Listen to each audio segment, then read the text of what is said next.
mentioning that that's one of the third best of all time. Well, Alessandro André. But this is massive. My goodness. Leonardo Fabri. Well, how far clear is it of 20 meters? Let's see, 21:59. Well, I make that an Italian indoor record. In fact, 21:54, the previously held record of Andre. The third best of all time I was talking about outdoors, 22:91. Yeah. But what an incredible response from Fabri there. He just made up his mind. Wow. Okay. Axelina Johansson then, someone else who's set a lifetime best in this competition. It's really starting to heat up now. The 19-year-old in the second round here. I think that was just a little bit shorter of what she managed in the first round, Axelina Johansson. She started off with 15:67, and I don't think that this is quite as far. Quite a few athletes here, certainly in the throws that we've seen so far from this Hässelby club. Hässelby is one of the biggest clubs in Sweden, I would say, and because Stockholm has a few that are really large, and Gothenburg has a few, and Malmö has a club that is really big too. But Hässelby is definitely one of the bigger ones. They play a big role in organizing Stockholm Marathon, for example. Something happened now. Now everybody's doing really well over there. The shot put. So Hjalmsdottir, the Icelandic athlete who has been very successful in the javelin over the years, but a good thrower all round. 6 times Games of the Small States of Europe champion, and once a medalist in the shot put. In fact, 16 meters 18 it's come up at, and that is an indoor lifetime best. I make it. That's a meter further than the first attempt. So good for her. Yeah, 34 years of age as well, an indoor lifetime best. Of course, as we said, shot put not her main event, but pretty impressive. She's a motivational speaker as well, so something to gain inspiration from there. Oh, I didn't know that. Should look into that. Asdis Talks is her handle. Oh yeah?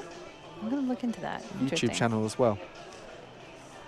Oriol Dongmo, who was briefly in the lead, 17:26. Respectable effort in the first round. And that second line there is 18 meters.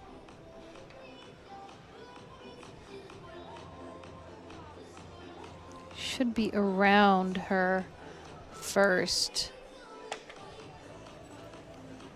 Ish. She doesn't look super happy about it. 4 centimeters further, 17:30.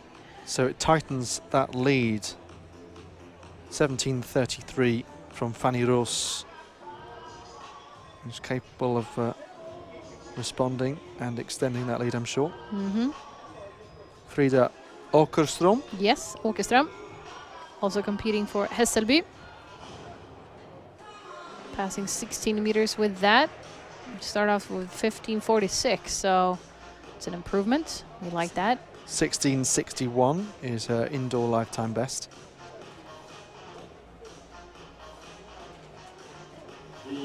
If I'm not mistaken, it was Frida and Fanny who went to the Nordic match this past this past weekend and battled the Norwegians and the Finns. 16:08. So it's the season best for Frida Åkerström. So Alina Kenzel, the young German once again, 22 years of age. 18 meters 9, her best, a little short of that here.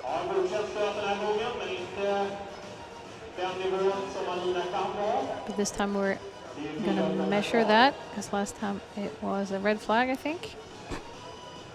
Either by mistake or... So Kenzel in this second round. 16 meters and 75. So in a sort of no man's land in third place. Those two that have cleared 17. Dongmo and this athlete, Fanny Roos, a Swedish national record holder. There you go. Better. She's passing 18 meters with that. She was warming up right by our commentary position. Made sure to give her plenty of space. Mm-hmm.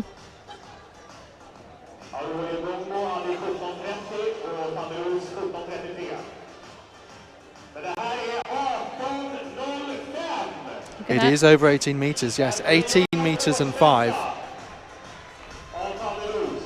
So competition definitely stepping up a few notches as we move back to the men's shot put. And now into the third round, and Niklas Lindstedt hoping to get some numbers on the board for the first time.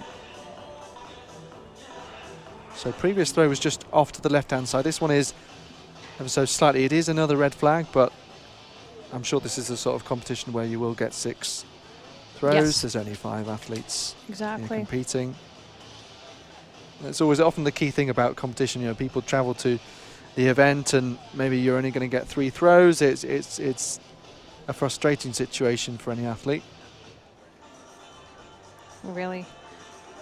Weren't they doing some changes a couple of years ago with the European Team Championships as well, cutting it down to 4, but then they changed it back? Or something? It's been like there's been some experimentation in formats, some more popular than others. With the European Team Championships and the opportunity for the last few to get 1 more throw, so it's effectively a 4th round. I suppose everyone gets 3 anyway. Yeah. That's quite interesting because it's kind of one do or die effort.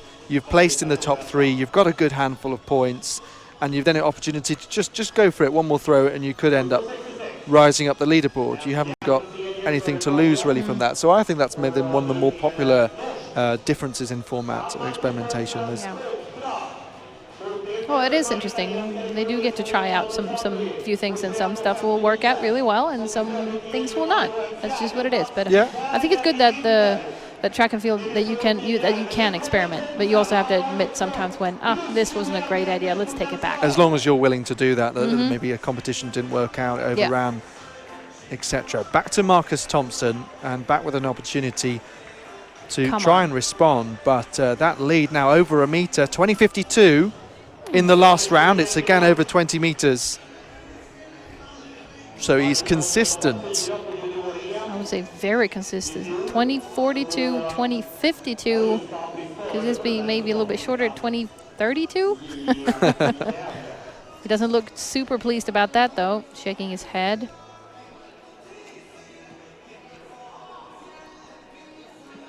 But a strong start to the competition for the leading 2. 20.34, so he was just 2 centimeters away. Close enough. Victor Gardenkrans. Also pretty stable, even though he hasn't been looking too happy with his throws either. 1769, 1764. Yeah, never gone over 18 meters indoors. There we go. Could be close to it there. That would be so much fun if that could be past 18 meters for him too. The women has a lot of PBs and SBs in the result list already, but on the men's side so far it's just the Italian Leonardo Fabri who has set a PB. It is tricky to get Victor to smile, but maybe this will make him smile. We'll see. Oh, look at that. There we go. 18 meters 14. It was further clear, perhaps over 18 meters. Then it looked at first glance. So it is a new indoor lifetime best, 18.50 overall, his PB. Here comes Fabri once again, another fantastic throw. Another white flag, 21.59 thus far. Blowing away Thompson after just 6 centimeters separated them following the conclusion of the first round. How old is Leonardo? Do you have any information? He's on 22. That? 22. So he could also be around doing the shot put for quite a few more years. My goodness. So 2 consecutive throws over 21 meters. I think Andre, his compatriot, actually was the only athlete to manage all 6 throws over 22 meters. That's crazy. That was almost what Daniel Stoll was on his way to do in Varberg Grand Prix this past summer. He had 4 throws over 70 meters in the same series. Yes. When we think of Folksam Grand Prix and good throwing, that particular series was something special. The crowd was just going crazy. People who had probably never seen discus before, they were standing up and screaming and cheering That's on. the key thing. And also the fact that the likes of Daniel Stoll is so happy to go to the Swedish competitions and support them, because a lot of his best throws do come in his home country as well. Let's see what Astis can do in her 3rd attempt. She increased with 1 meter. First to second round. This one was not there at all, and we got a red flag. She felt it too. But a good opportunity at the start of the season to not throwing javelin indoors, of course, but to see how much you can improve in the shot put.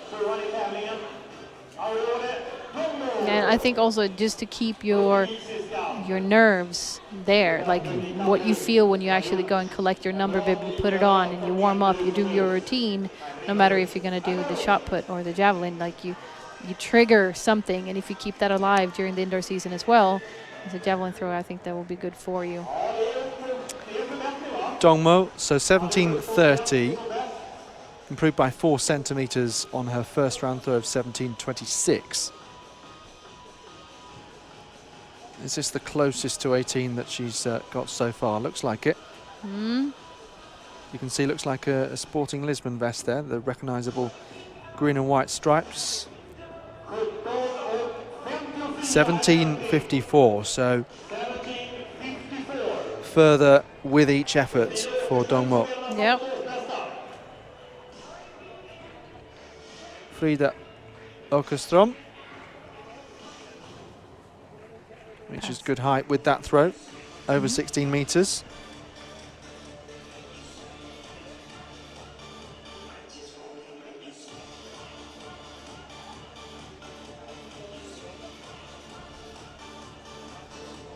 Picked up there that Dongmo, perhaps one of the few in this competition using the glide technique as well, rotation from Åkerström. It feels like there's more and more people actually changing to the rotation. But it is a tricky technique to actually handle. It can actually take sometimes a couple of years to really start producing your best again, or where you were for some athletes. So Alina Kenzel, perhaps haven't seen the best of her so far. That could be over 17 meters. Close to it. So those European under-23 championships which she won, with, of course, in Gävle, which is north of Stockholm. Yes, by the coast, north of Stockholm. And the under-20s when Borås, which is nearer Gothenburg. Oosh. 1 centimeter improvement. Yeah. And we have funny, and you can see the man with the white T-shirt in the background. That's Westin, filming and being able to do some kind of analysis afterwards. There we go. No, don't see that she's going to be taking that, and she didn't. It was a red flag. He's only got one choice of angle to film from, really, because it's in an enclosed area.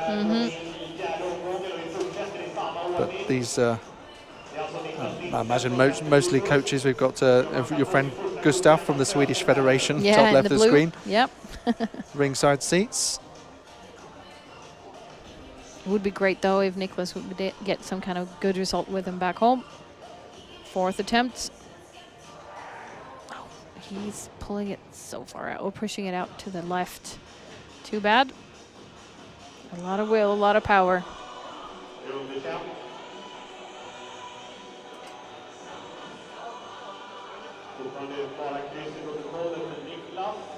Yeah, as you said, just dragging it wide to that left-hand side. 2 more throws for him. Teammate Gabriel Hin. 3 throws over 17 meters. He sits in 4th position, looking for 3rd place, which would give him the best of the Swedes, at least, and quite a jump to Marcus Thompson, who's way over 20 meters, just in the background there. Little wince on his face.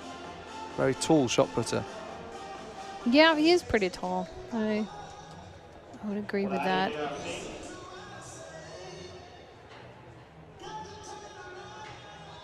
(17.19). So no improvement. Let's see what Marcus Thompson can manage there. Seem to be really getting this crowd going. Some support. And there's a few people standing outside this little stand part there. You can see the the shot put from the track. Another who impressed for Norway at the European Team Championships, which was in Sandnes in Western Norway. What can he do here? Wow. Marcus Thompson is really in the mood here. He sure is. Looks like he got really good speed.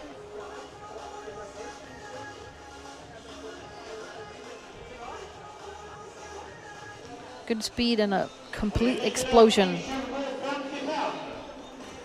20.55. Wow. So gets just that little bit closer, but Fabry is the story of this competition. We'll see him in a moment. First, Victor Gardenkrans. 18 meters 14, that new lifetime best. So I make that 4 lifetime bests across the men's and women's shot put thus far. Plenty more to come.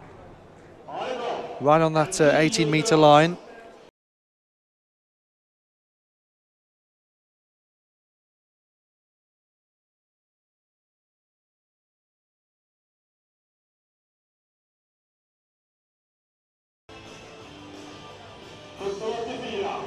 And for everybody who has just started watching, welcome to Sweden and Sätrahallen in Stockholm. This is Sätra Grand Prix, and you are about to see Leonardo Fabri from Italy, who has thrown amazingly 21.59, 4th attempt. He's way over 20 meters again. My goodness.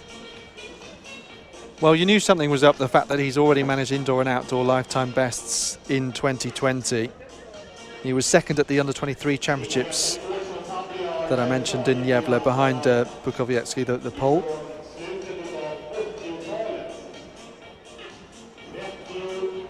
And he's actually also talking to Westein. So the question is Westein coaching the entire field, do you think? Well, actually, Sean Pickering has got in touch to say that he's coached by Paolo Del Soglio. Oh, good, thank you. And in fact, he's just passed his coach for 2nd in the Italian all-time list when he went as far as 21.31 this year. Look at that, look at that. I like the fact how coaches worldwide are actually helping out. Like, you can't be everywhere all the time. So instead, you got friends and who knows the sport as well, and they will help you. I like that. It's massive. I was talking to some young coaches, particularly parents who've got into coaching and maybe don't have a background, or maybe they've been a teacher, they've taught PE or gymnastics, or one had been a martial arts coach, another had been a dance teacher. So they were trying to apply some of those skills to athletics. And in certain circumstances where there weren't the coaching resources locally, because it's one thing to maybe become a coach, another to develop and really be able to expand your knowledge and skills. And some of them were saying, well, I reached out to, let's say, someone like Fuzz Khan, Great Britain high jump coach, and he was able to offer some support. So when I tried to reach out to people and expand my knowledge, they were helpful and supportive, which is really, really important. Absolutely, and I think that's how we can get better. Like, that's how we also can learn and develop and figure out new things. And and just make sure that track and field is going to be a popular sport forever, really. I was doing some research on this in England, and it appears while number of coaches are growing, it's just not growing fast enough. So that's the next step, really, to put that as a priority alongside competition formats and making sure competition is worthwhile, and there's a good overall sort of market level for different types of competition and different athletes with varying aspirations, shall we say. Yeah.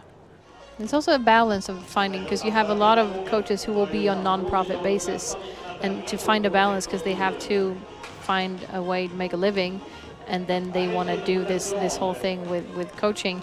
And then you have a few people who could actually have it as their job to do it full-time or part-time at least. But we, at least in Sweden, we have so many non-profit coaches, so it's hard. It's a balance on how much you can actually ask a coach to do and how much they can be around compared to maybe coaches who has it as their job. But if we can help out more, despite countries or clubs. So we're in the fourth round here. It's Alina Kenzel. 16.76 her best so far. Another throw within 3 centimetres of one another. So we said Marcus Thompson might be Mr. Consistent, but blowing that out of the water here is Alina Kenzel. Fanny Roos, a stadium announcer, trying to get the crowd going. And her coach Vestin has changed his angle of filming for this one. Now off to the side, so close to that 18-metre line, which she has cleared by 5 centimetres, or thrown further than, I should say. Yeah, 17 high, something. 18.05 so far. 2 more throws after this. 17.75, in fact, with Dongmo in second spot. You saw there 17.65. Now the 5th round for the men, and Nicholas Lindstedt will want to get something on the board here. Yes, come on, Nicholas. Let's go.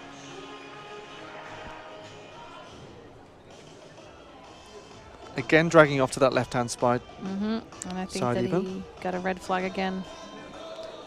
Looks like it. When he just kept on walking over. Let's see. Yeah, saw where it landed.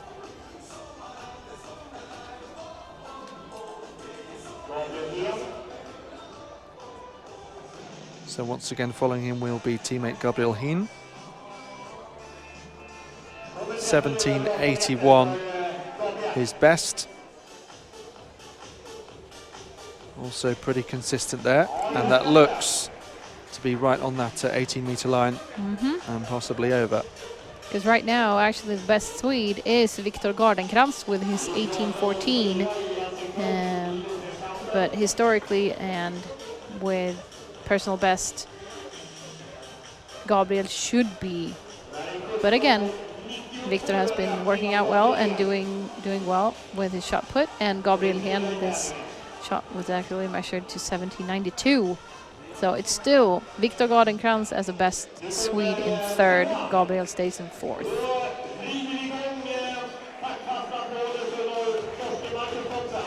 Well, there's something special about the way, particularly, I feel that Marcus Thompson and Leonardo Fabri have approached this competition. They just seem to have fire in their bellies. They're keen to give maximum for every throw. So Marcus Thompson, 20.55, his best so far. Ferocious acceleration. So looks to be over 20 metres once again, perhaps not quite as far, but he's heading for a series all over 20. Yep.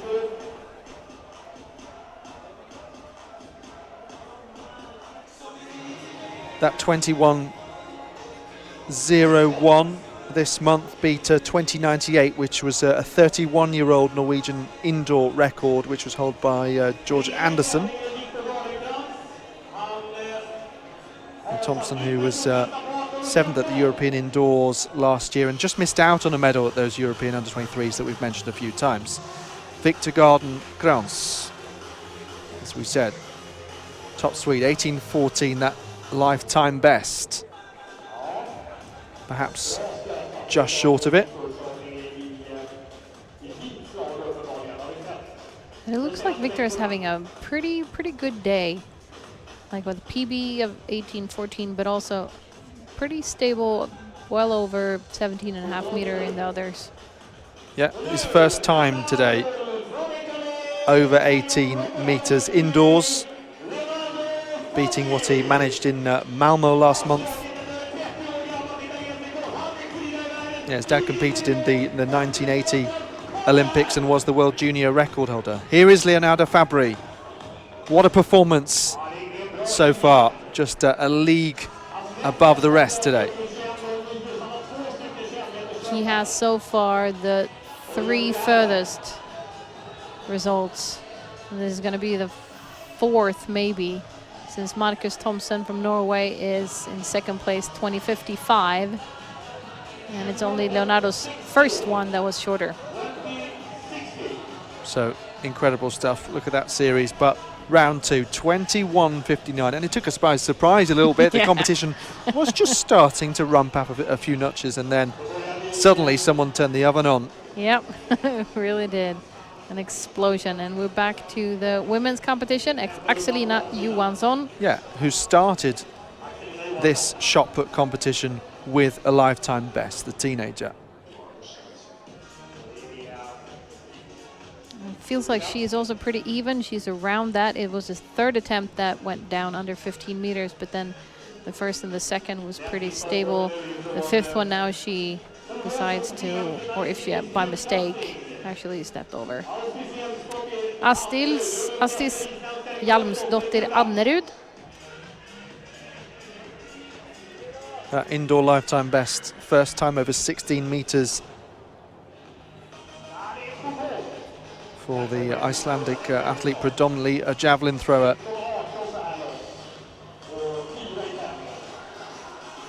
In 2017 that she was silver medalist at the Games of the Small States of Europe in the shot. Otherwise a 6-time champion, and one of those titles was in the discus.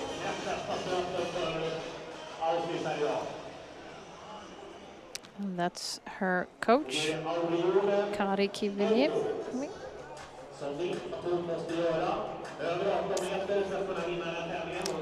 That to me is a little bit tricky to have a coach on a distance, because Kari lives here in Stockholm and she lives in Gothenburg. But I've seen her at the indoor track in Gothenburg, and she always keeps like a tripod and a camera with her. So she films everything and she sends it up to Kari so he can see it and then give her feedback afterwards. So they're working it out, but in my mind, I'm just thinking, it would be tricky. It would be hard to actually get it, because me as a person, I would like to have the feedback there during the workout. But she's very persistent as well, very stubborn, and she's there on a daily basis doing her workouts for sure. Well, yet another improvement for Dongmo. So that's with every throw that she's managed so far. And a mark of a good series. Frida Ökerström. Yeah, look at that! Look at that! That has to be over 17 meters, don't you think? Well, her overall lifetime best is 17 meters 11. Guaranteed at least an indoor lifetime best, 17 meters and 6, so nearly 50 centimeters there, 45 in fact, added to her indoor PB. Fantastic stuff. That is great. In this 5th round. Kenzel, perhaps underwhelmed just a little. Capable of over 18 meters, but not today perhaps. I think that is an improvement, though. That is also close to the 17 meters that Frida Åkerström just did.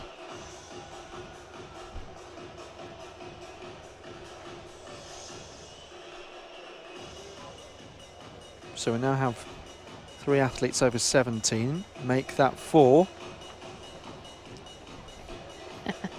17:05. Just 1 centimeter short. Yeah, back from Augustron. Fanny Roos with her 5th round effort, 18 meters and 5 so far. Come on, Fanny. There we go. That's a little bit better, isn't it?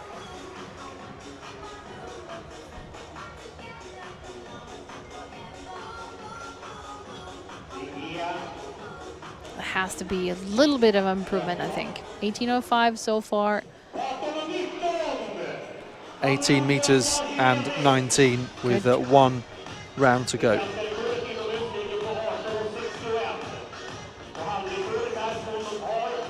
So that moves us into the last round for the men. So last chance for Niklas Lindstedt to get a mark on the board here. You're watching live coverage of this Folksam Grand Prix.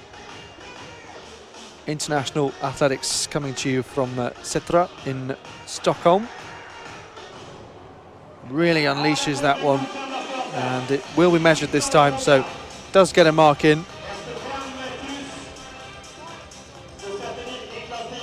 17:33, his indoor best, set here in 2015.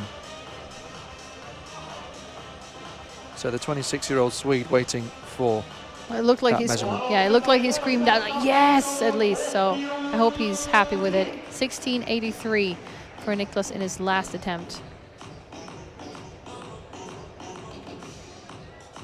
There may have been 1 or 2 efforts that could have been measured, but were fouled. Yeah, wasn't able to stay. And then for the last time today, Gabriel Hen.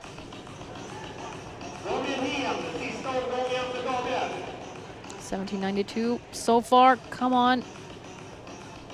Not passing 18 meters today. So therefore, Viktor Gardenkrantz is going to be the best Swede in this competition.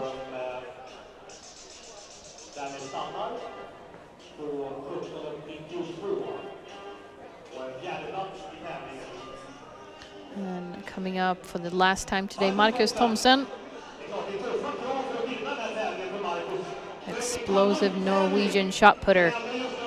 Yeah, just look at how energetic he is going for this one. And it's almost, he doesn't even have to get the crowd going now. They know Marcus Thomsen wants to throw big. 20:55 so far. All throws over 20 meter today. It's going to be the 6th one as well. I can't really think anything else, but I was definitely wrong. Definitely wrong. He's looked so explosive and so strong through the whole thing, but then the last one just didn't really work out for him, so he decided to not get that measured.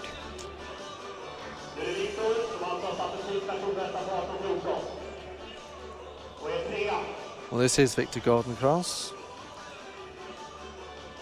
with his last effort. Already that indoor lifetime best. First time over 18 meters. Doesn't look like it'll be a second time though. No, he's around there and sniffing the 18 meters, but not this time. You should be happy though. Past 18 meters for the first time, indoors. Wraps it up with 17:75 for Viktor, and then last man standing, I was going to say, not really, but Leonardo Fabri from Italy. Leonardo Fabri, 21 meters 59, a very special throw. Here's his last go. Well, some distance between it and 20, but no further, thanks to the crowd. And great performance from the Italian. Yeah, what a series. All throws. Not the first time that he's managed PBs this year, and we're only, well, not even midway through February. He's going to be an interesting athlete to follow for sure, just being the age of 22 years old.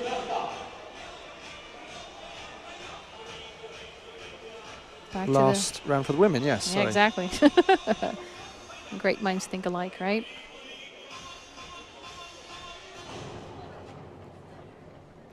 Axelina is not happy with her 6th attempt. But however, a personal best today for her, 15:67. Well, it's interesting sometimes how a really good first effort can sometimes change the mentality or the dynamic. Absolutely, and here you see the result for the men's real quick. And back to the women's competition with Astis out of Iceland. So we know at least 3 women, and Astis is one of them, who have set lifetime bests thus far in the competition, as it concludes with the 6th efforts.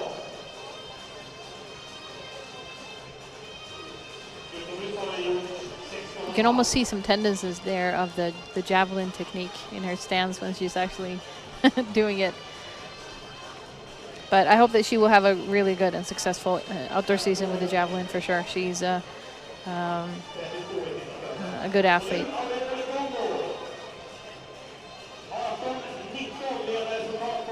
So Dongmo, she's improved with every throw. 17:78 best for the Portuguese athlete with the Sporting Lisbon best.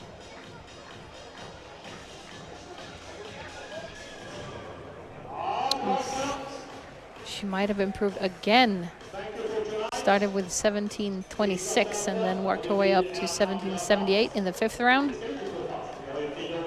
And now in the 6th round, what do we get? Fanny Roos is in the lead, 18:19, and it was not further than that. Improvement by centimeters. Good job. 17:79. So improvement the entire way. And now Frida Åkerström, massive PB, 17:06 in the 5th round. Does she have anything left for the last round? Nah, 16 meters-ish.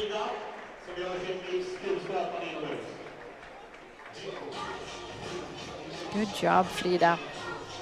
Yeah, looks particularly pleased with her competition. And that leaves us with just a couple more throws. Yeah, 2 athletes left. Alina from Germany and then Fanny from Sweden.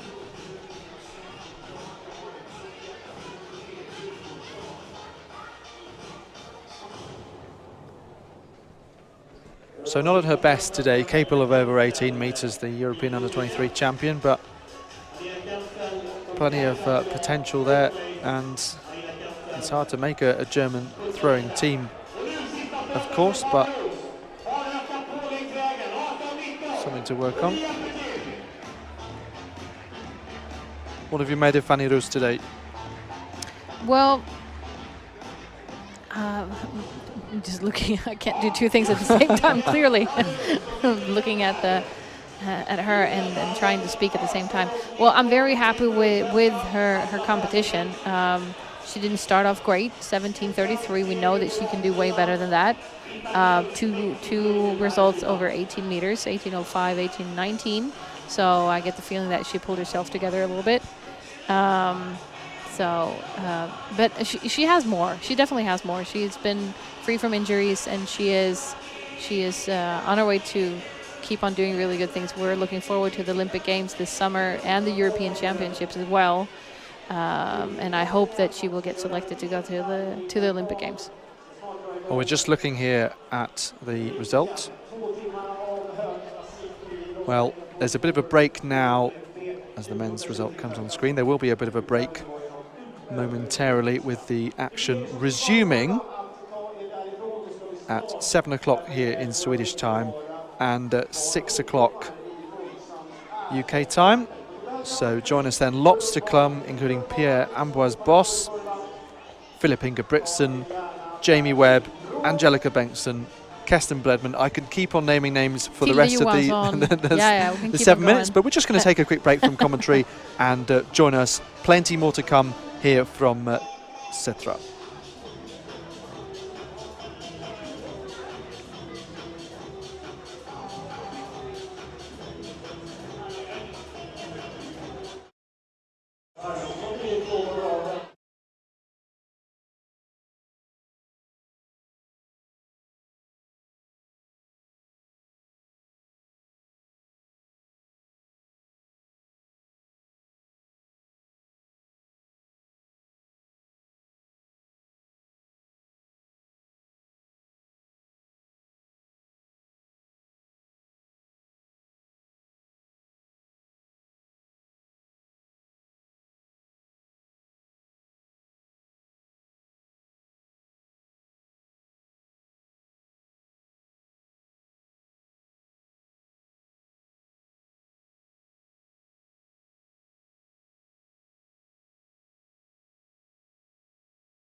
Well, good evening and welcome here to Sätra in Stockholm, the first Folksam Grand Prix of the season. A new event this year as part of the series as well. My name's Alex Seftel and alongside me Annalena Bassani, and we've just been watching the shot put across the first hour of the programme. We have seen a fantastic 21.59 metre throw from Leonardo Fabbri of Italy.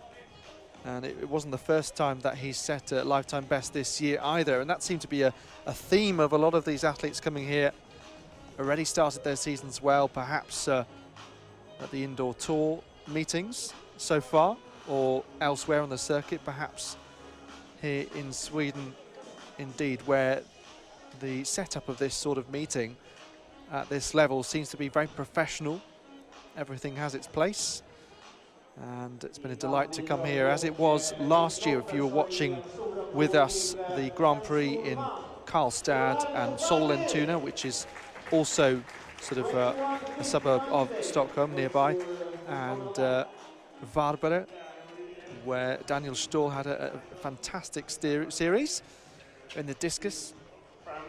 And in Gothenburg we saw Mondo Duplantis doing particularly well and having the crowd stand on their feet as well. I forget the highest height that he cleared on that day. I was going to say 590. I think it was because 590. he didn't do 6 meters. I think he did 590. I'm pretty sure, because then later on that year he jumped 6 meters at Finnkampen, the match between Sweden and Finland, up in Stockholm. I'm pretty sure. But that was a good memory. And I remember we were commentating, and he pointed to the side, he pointed to the stands, and I couldn't brace myself, so I screamed straight out. I did a sound effect, just boom, because he looked so happy that he cleared the bar, and he was pointing at someone in the stands, maybe his mom or dad. It was an effective sound effect, Yeah. I think. So we're now going to have the women's 60-meter hurdles. Sorry to interrupt you there, but perhaps the standout name in this field is Tomi Amasan of Nigeria, the Commonwealth champion and African champion as well. From the inside, we've got Maria Södergren, Anja Lukic, Amanda Holmberg, and then Amasan goes in lane 4, lifetime best of 7:84. Greta Kerekes of Hungary, the 27-year-old, lifetime best 8.02. So from the inside, we're now going to get close-up shots from our broadcast partners, SVT, Swedish Television. You're watching on runjumpthrow.com, or perhaps in North America on Runnerspace. So Lukic and then Holmberg. Here is Tobi Amasan, and this should be a comfortable race for her. Kerekes, who I mentioned, European indoor finalist in Glasgow last year, where she was 5th. And this is a Hep girl, Malin Skogström from Hässelby, Stockholm club. And then this is someone to look out for in the future, I would say. Katarina Gråman. She's young, she's very young, and she is really good at mainly hurdles and long jump. I would say that that's her strength for sure. And then you have from Sweden, Emma Tuvesson, Spårvägen, also a club here in Stockholm. She's been around for a while. Had some problems with injuries and done a few comebacks, so let's hope that Emma is doing well now. But Katarina Gråman in lane 7, someone to look out for in the future. She is still very young. So our first track event as part of the main program here, with still lots of exciting races to come, along with some long jump and pole vault in particular to watch out for. The full lineup for this 60-meter hurdles: Södergren, Lukic, Holmberg, Amasan in lane 4, wearing 230.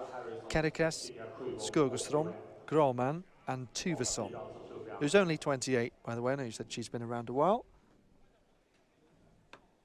Here we go with the women's 60-meter hurdles.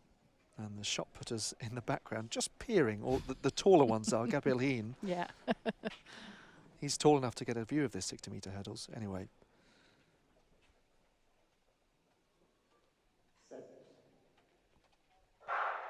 Amasan a little slow to rise, but fast starting. Also going well is Lukic from lane 2, but it's Amasan chased by Kerekes all the way. It's very close right at the end. That was a little bit closer than we thought, huh?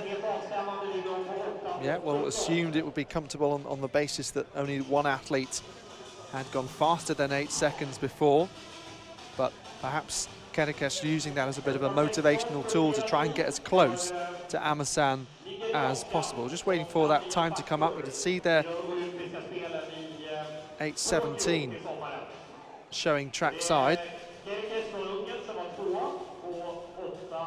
Lukic also looking a bit strong, but beginning to fade towards the end there. Oh, she started to jog after the last hurdle. Toby in lane 4 definitely slowed down and started almost jogging. She could have lost that. That was tight. We've seen that before. We've seen that happen many times when someone thinks that they're going to win pretty easily and they start jogging and then they get passed in the end. So first track race of the main program complete then, and it looks like it's been officially given as a 16. Looks like it. And here is confirmation of that result. So Amasan from Kerekes, Nigerian, from the Hungarian, and then Lukic did make it for third, and Holmberg was the best of a pretty close battle between the Swedes. Grumman, as you say, one to watch out for the future, 8.73 there. Yeah, it was unfortunate because the second hurdle, she hit it pretty hard. So she definitely was interrupted. Good spots. We're now going to see the best throws from the shot put. So if you weren't with us a little earlier on, here's what happened. Frida Aukestrom with a new lifetime best.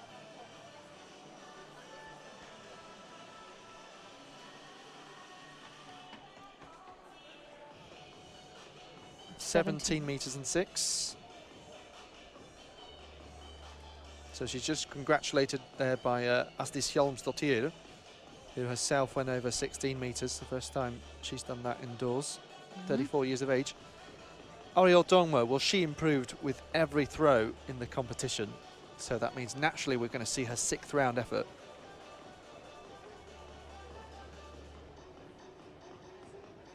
And it wasn't improved on by much from the 5th round, 17.79, just by 1 centimetre. But it counts. It's still an improvement. Absolutely.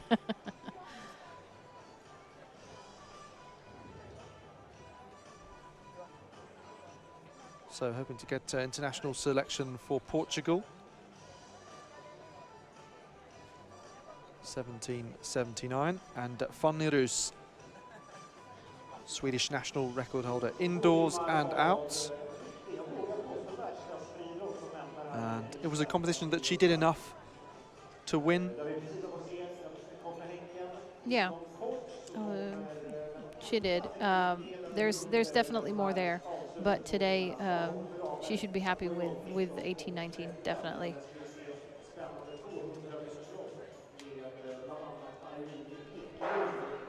And here we have Fanny doing an interview with the Swedish commentators, since we have the national broadcasters on the spot doing interviews right away. That's right, so you're listening to the English language broadcast service. Exactly. So that's why you don't get to hear what she's saying or what the Swedish commentators are asking. And for those who doesn't even understand Swedish, that could be a problem, of course. So therefore you have us here. But this indoor track here in Stockholm is also called Sätrahallen. And we will have a main program that started now at 7 o'clock Swedish time, and we will be done at 9. So 2 hours of awesome track and field here in Sweden, with a season that is a little bit odd, I would say, with the World Championship that we know is not going to take place, sadly. But of course, we have to plan for like the whole safety reasons and everything. It is quite late for it to change indoor participation dramatically, but it will still have an impact. I'm thinking of the whole ranking system and the points and everything, because that's going to have an impact on few athletes, and I don't know what's going to happen. Let's say they moved it a year, but then you have the European Championships also next indoor season. So well, that's the really fascinating part, and there's agreement that there's going to be a minimum of 2 weeks between the two events, which would seem particularly odd, wouldn't it? But we'll have to wait and see how things pan out. It's a particularly unique situation, and particularly with the safety concerns, it's a developing situation as well, and we just don't know, frankly. No, I don't think that stuff has really been nailed down and decided yet. So we'll see. But we know for a fact that it's not going to be a World Championship indoors in 2020. We know that we have an Olympic year in Tokyo, and hopefully that's not going to change. And we also know that we have a European Championship in Paris if I'm not mistaken. But right now you're watching Sätra Grand Prix from Stockholm in Sweden, and we're gonna see the women's 200 heat number 2. Yeah, so the way they're going to do the 200 meters is there's going to be effectively a B race and then an A race which will follow. The only event which is different is the 60 meters, in which effectively there will be heats and then a final based on the those who qualify. So the 3 athletes in this: Elise Malmberg, Emily Ransol, who we're seeing here, and Helen Rønningen, the Norwegian, on the outside, another who represented Norway at the European Team Championships First League on home soil in Sandnes, and also at the European Under-23s, where she made the 100 and 200 meter semi-finals. And then the 2 Swedes with her, Ransol in the middle and Malmberg wearing 174 on the inside. Elise has already done a 60 meter race today, if I'm not mistaken, earlier, and now she's doing the 200. She has a medal from Tallinn in 2015 in the 400 hurdles. But then after that got an injury that has kept her away from competing for a couple years. Well, there's a sound inside the stadium, that the thudding around this indoor arena. Rønningen looking very good on the outside here. 21-year-old Norwegian. Trying to chase his Malmberg, but it's going to be comfortable for Rønningen. 24 seconds on that clock. 23:41, by the way, is her best indoors.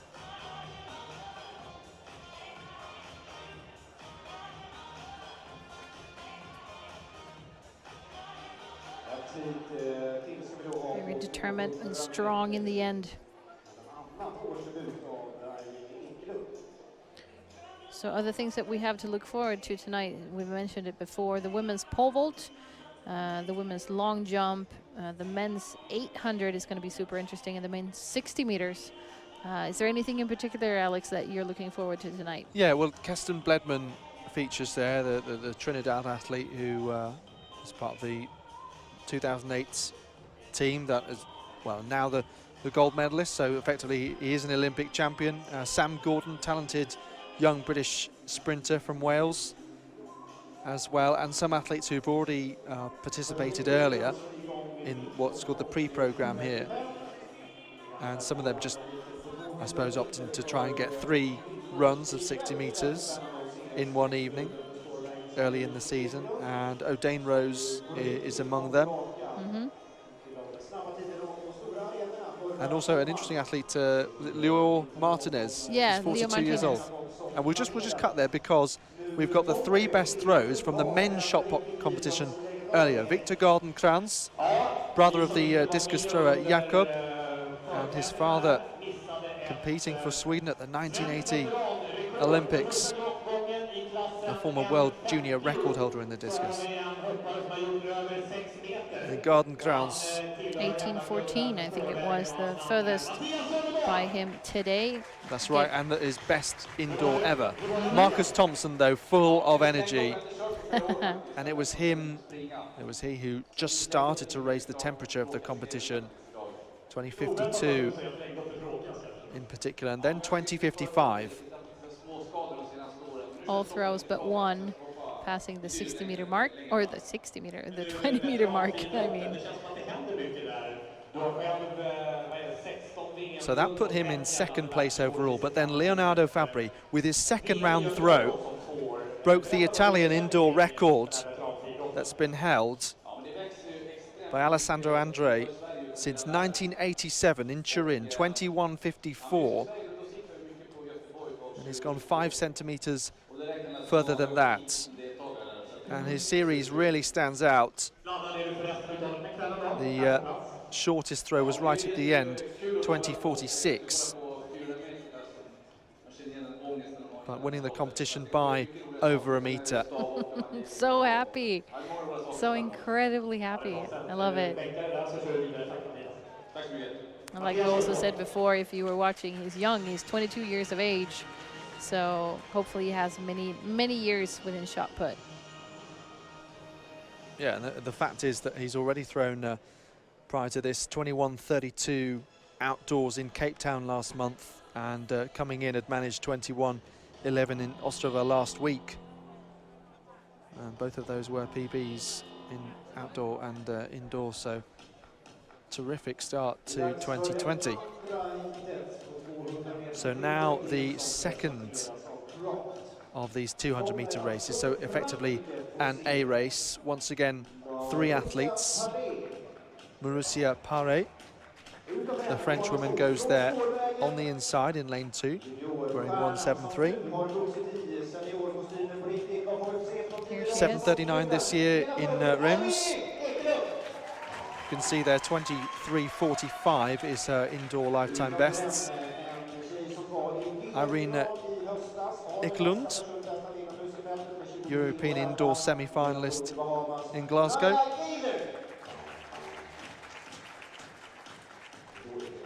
And here on the outside, Tinia Gaither of the Bahamas.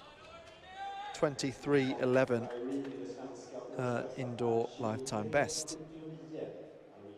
World 200-meter finalist last year, following up the same achievement in London in 2017. So Pare, Ekelund and Gaither.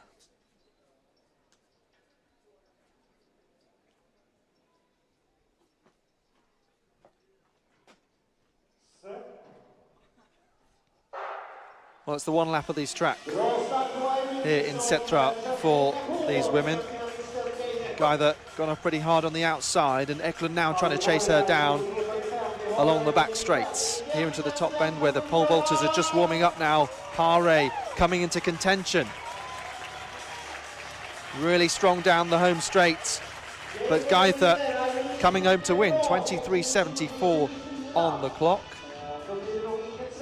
Almost expressionless, a bit of a wry smile there from Ekelund. Well, all 3 athletes were in contention in this race. It's just the way it panned out that Gaither had saved something left for the last 50 meters in particular. Yeah, it's really fun to have Irene back racing again like this, because she's had a couple of years off where she's been struggling some injuries and some other things as well, and she's been changing coaches. But now I think she's found a really good stable situation with a coach called Oskar Gidevall here in Stockholm, who's actually the coach that Michel Tornéus had for the longest time.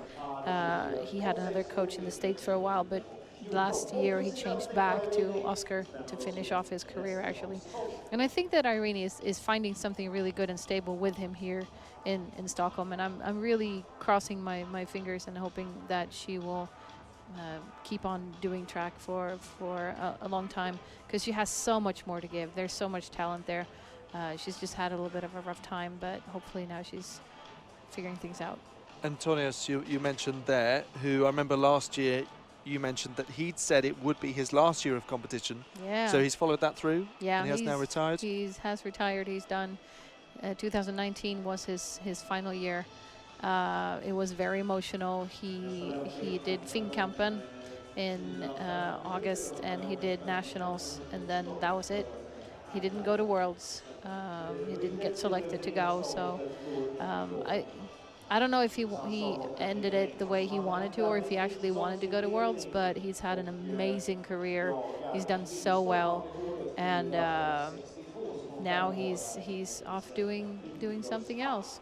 I'm not really sure what he's going to do. I've seen that he's a model for a known clothing brand, since we probably shouldn't be naming clothing brands. I don't know. Let's not, though. And he's been on Swedish TV a little bit. We have different TV shows, and he's been a few in one of those. But we'll see. It's going to be interesting to see if maybe he picks up coaching or if he does anything like that. I mean, there have been so many names like him over the years from Swedish track and field that have put a lot back into the sport. Stefan Holm being one. His son is doing high jump, Melvin Lyckeholm. And this past weekend at the Nordic Championships, or the Nordic Champs, he actually set a PB of 2:13, and he is turning 16 this year. I think he's born 04, so he's born the same year as Stefan got his gold medal at the Olympic Games in Athens.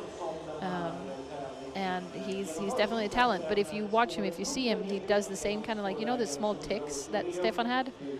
His son has a few of those as well, and so I don't know if it's a Holm family thing. A Holmism. Yeah, a Holmism. Not everyone likes to be compared to their parents. No. That's also a thing, but I think that they have a good thing going on. So the dad is actually, Stefan is coaching his son Melvin, and he's doing well. He's like 2:13 as a 16-year-old or something like that. That's very promising. Just saw a shot of Jamie Webb there behind that screen where Ekelund is being interviewed by Swedish television, and Webb was just getting rid of his tracksuit or overshirt as he prepares to line up in the 1500 meters. An event where the best time he has is indoors from Sheffield last year, 3:43.59.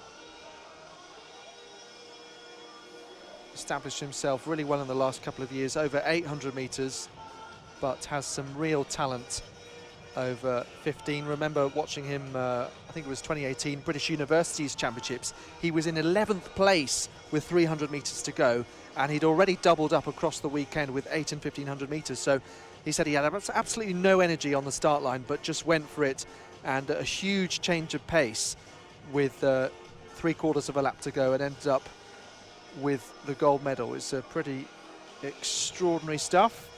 And then at the European Indoors in Glasgow last year, certainly you felt a medal was very achievable, possibly even gold, but came away with a very strong silver behind Dariba of Spain. Well, this is an interesting field. It's perhaps harder to analyse than the 800 metres, where we'll have the standout world champion Pierre-Ambroise Boss a little later on, but quite a few talents, including Fouad El Karm, who's the 2016 African champion from Morocco.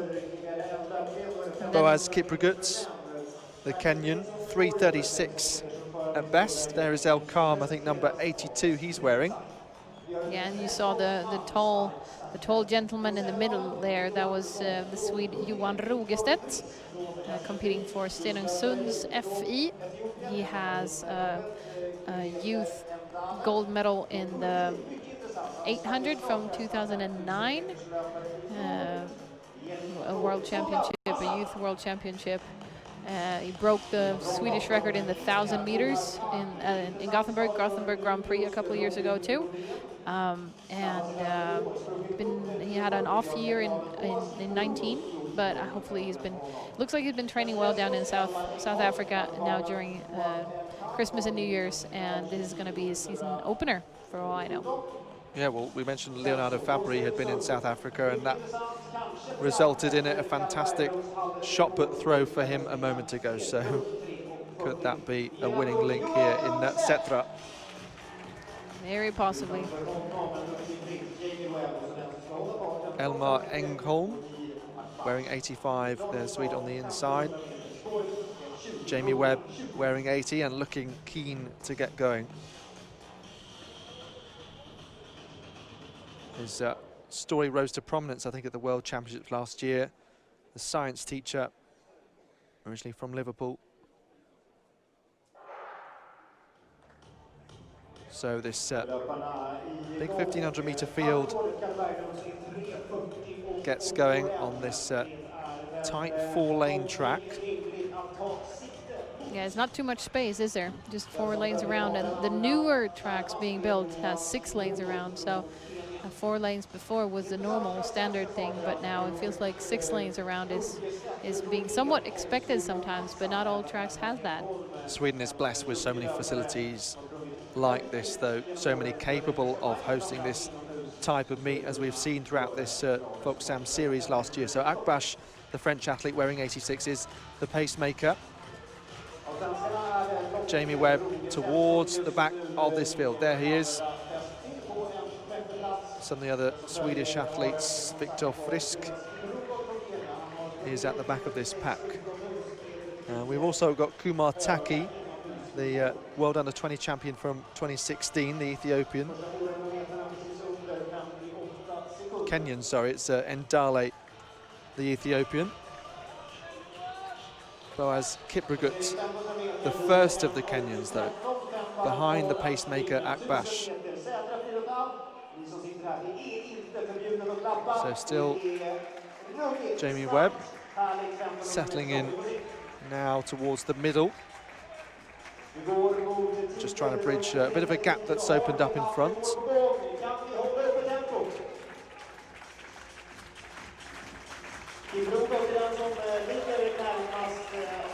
El Kham in contention in the early stages, 3:37 indoor lifetime best.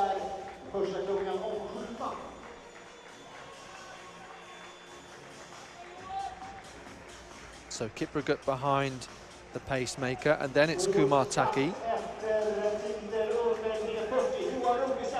Those two Kenyans. And then it looks like 91, so that is Kebede Endale, the Ethiopian. Pacemaker steps off, and they're on their own. So Kipruto, Taki, Endale, and then Rogestedt really battling against the Africans. A bit of a gap now opening up to El Kham, and Jamie Webb is trying to do something about that. Looking very, very relaxed at the front, though, is Kipruto. Jamie Webb somewhat more keen to press on now. 2 laps to go. You also see Johan Elmander. So 2:44 with 2 laps to go. Jamie Webb still with a bit of work to do, but you can see the pace is visibly slowed at the front. And one of the sort of outsiders from a Swedish point of view, Elmar Engholm, who I mentioned on the start line, is pushing through while Rogestedt is falling backwards. And also Sultan Hassan, number 92 on the number bib. Doing really well. He's been sneaking up. He's been far behind, way back, and now all of a sudden he's in 4th.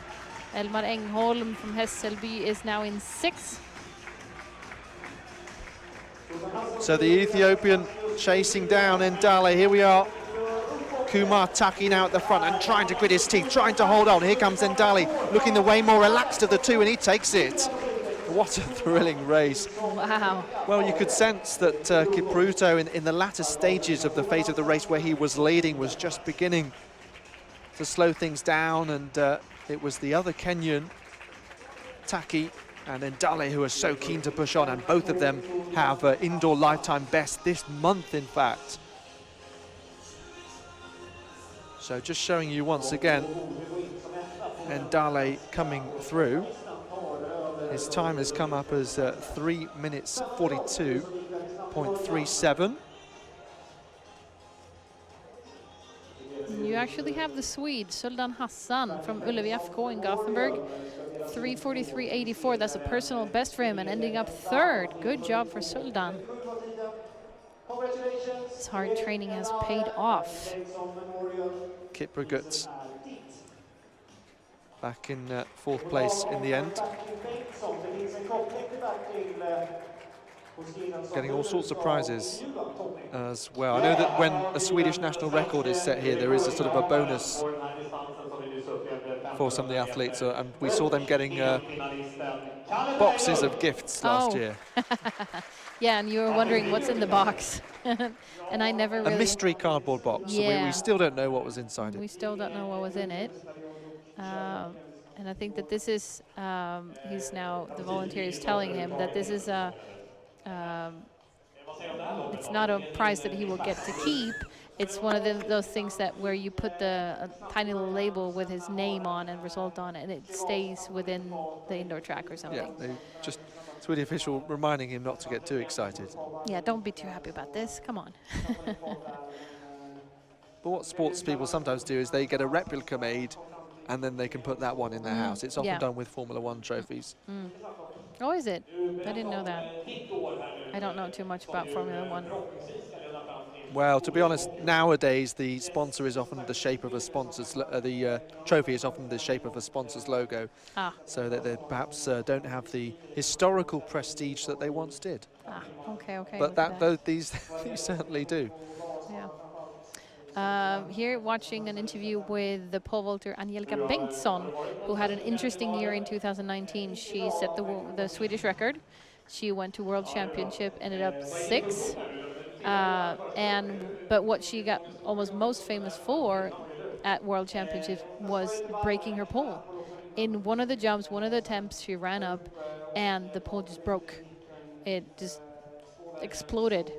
I asked a pole vault coach in Gothenburg, why does that happen? Like, what's actually wrong? And he told me that it could be just a small thing that just made a little bit of a mark in the pole, and if like it could sometimes be really sensitive, and right there it just breaks. So it has to be very, very whole, you have to be very careful with poles in general. But it broke. She stood up, she waved to the crowd, she said that she was fine, and she went straight back and tried to find her other pole. Took it and just ran and tried again and cleared. Absolutely amazing. You almost think that she might have got an adrenaline rush from that, or perhaps some of the pressure was taken off. You know, you now had this tough situation put upon you, and everyone's watching, but it's a real opportunity. To try and make the most of it. Maybe, despite this hardship, what if I could still clear? And the medals weren't too far away either. I think that was a tough ask, given what she'd been through on such a stage like that as well. But yeah, as you say, it kind of ends up being the most viral moment of the World Championships, a bit like Isaac Makwala doing push-ups to prove his health in London in 2017. People that are friendly with that weren't athletics fans, that's what they were talking about. What about that Makwala guy doing push-ups? That was a bit weird, wasn't it? Rather than, let's say, Wade van Niekerk's world record or something like that. Yeah, totally. In the 400 meters. So that is that result of the 1500. Kebede Ndale from Kumataki, those two coming through on the final lap when they really seem to pick up the pace after coming through at 2:44 with 400 to go, I should say. Yeah, and before you saw, while we were talking about Angelica Bengtsson and her 2019, we saw an interview, or the Swedish commentators did an interview with Sultan Hassan, the best Swede in the men's 1500 race, where he actually also set a PB. But here it looks like we're going to get ready for the women's pole vault, huh? Yeah, and in Karlstad last year, the competition was rained off just as we got to pole vault time, when the weather looked pretty good before that. No risk of that happening here, of course, indoors. Nope. Thanks for that.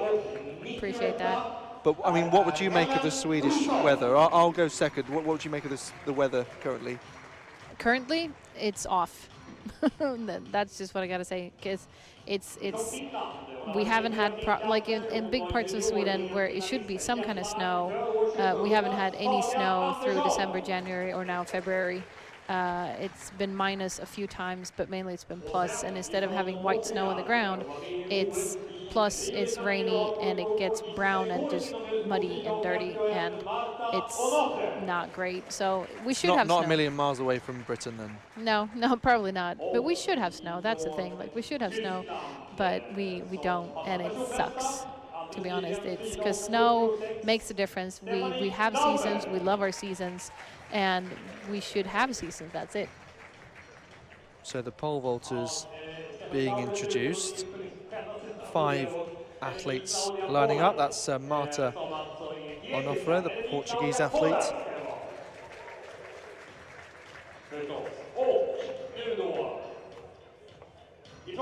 Portuguese indoor national record holder, 4:51, an Olympian in 2016. This is Angelica Bengtsson, though. At 26 years old, she's been to 4 World Championships outdoors. Her first major international at just 17 years of age. the European indoors in 2011. Yeah, she's been around a while, even though she's so young. She's been to many championships already. She has medals from especially the junior championships, and she was very successful very early, definitely. And it's hard for some athletes to maintain that, to keep that, and just shift gear and then move on to the senior level. With the competitions, but she's taken her time. She has tried out some different things. She's been she took a loop down in France and trained and lived there for a year or something. But now she's back and she is in a Swedish city and trains with her coach there and a group. She has a group as well, so she's not by herself. And I think that it's working out for her really well. 4 meters 81. In Clermont-Ferrand last year for a new Swedish national record, and then 480 outdoors. I just spontaneously feel that I miss Michaela Meyer, the other Swedish woman who's really good at pole vault right now. She broke the Swedish record indoors last winter, but I think she got to keep it or have it for a week or something, and then Angelica took it back. So it's been going between those two for a couple of years now. Michaela will hopefully compete soon again, so we will see her somewhere around, but she's not here today. And just seeing there, Ellen Olsen, another Swede, with her first effort to the bar at 3 meters 83, so I suspect it'll be a while before we see Angelica Bengtsson. So this is the men's 400 meters. Once again, there will be 2 heats. Gustav Garner on the inside in the blue. I would say in the white. Oh. And then we got... He was just out of shot, that's all. Exactly. Competing for Hässelby SK that we mentioned a couple of times now, but it is a local club here in Stockholm, so... And they have it is a big club too, so they have a lot of good athletes. Lucas Buer, there's a recognizable strip for the Spaniard. Another athlete here is a European indoor finalist. He was 6th in Glasgow, 46.23 his indoor PB. Oscar Edlund. A young kid, he's 17 years old. Interesting to watch in the future. He's also been to Youth Olympics. And then Malik Curley from the States. Yeah, so brother of Fred Curley, the world bronze medalist and 2019 world 4x4 champion. So son of Ricky and Virginia Curley, the Texan. I'm told he's a good rapper as well. Yeah. What did he write in his university Texas A&M University bio? He says, "I'm a better rapper than a trackster," but it's up to him to prove his form on the track tonight. Yep. So this is the men's 400 meter heat 2, and we're coming back to heat number 1 after this. So you can say like A final and a B final. Garner, Buer, Edlund and Curley inside to out.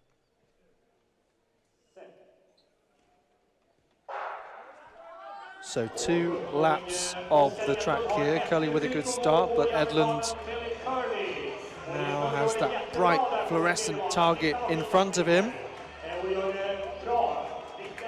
Buer looking strong in behind as well, on the inside in the Barcelona vest. So through 200 meters, 22.2, and Buer just perhaps getting that territorial advantage, using his shoulders, and Curley just put back a bit, and now it's up to him to respond. So what has Curley got left in this last 100 meters, and Edlund also in contention, a bit far back now. Buer, is he tiring, or is he just really giving everything, every bit of strength from Lucas Buer? And Edlund comes through for second place in the end. He did. Sneaking up on the inside. Good job for Oskar Edlund, only 17 years old. 47-28 unofficially. Well, Lucas Bua straining to get every sinew and try and hold off the runners in behind, but in the end, he wasn't really challenged down the home straight. Now, And he was curly, he couldn't quite hold his form. I'm getting the results of the times now. They're coming up one by one. Lucas Bua, 47-27. It's a season best for him. What about Oscar? We got Oscar's result coming up. Let's see if we can get it on the screen as well. Looks happy. It's a new lifetime best of 47.99.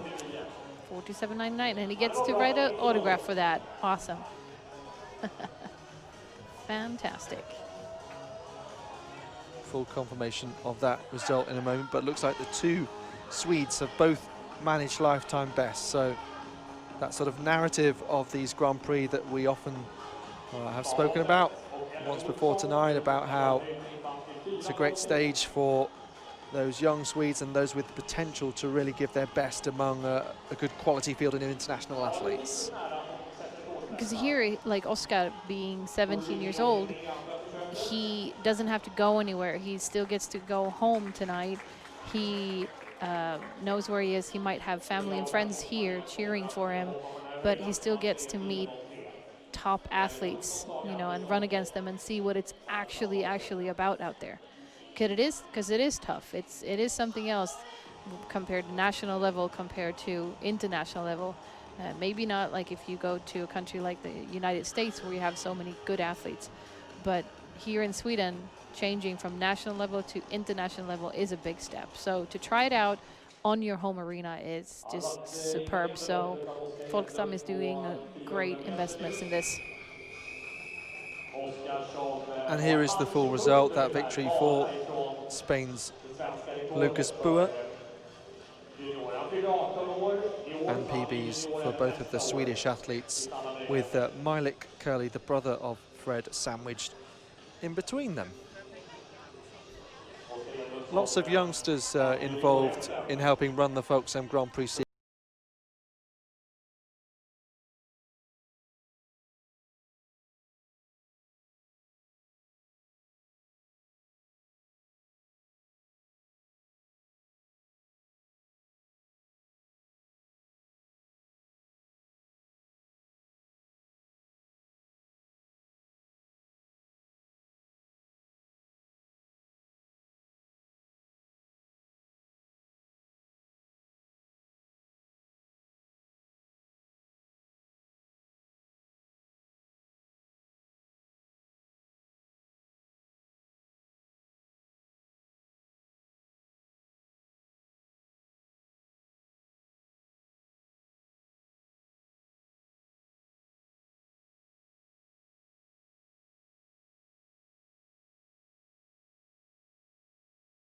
Creeping into shot, Radel Asir of Portugal, a top-seeded athlete,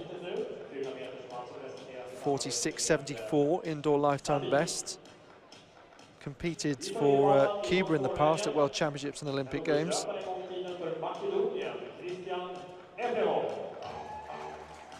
Efremov there. Could he go sub 50 seconds here for the first time?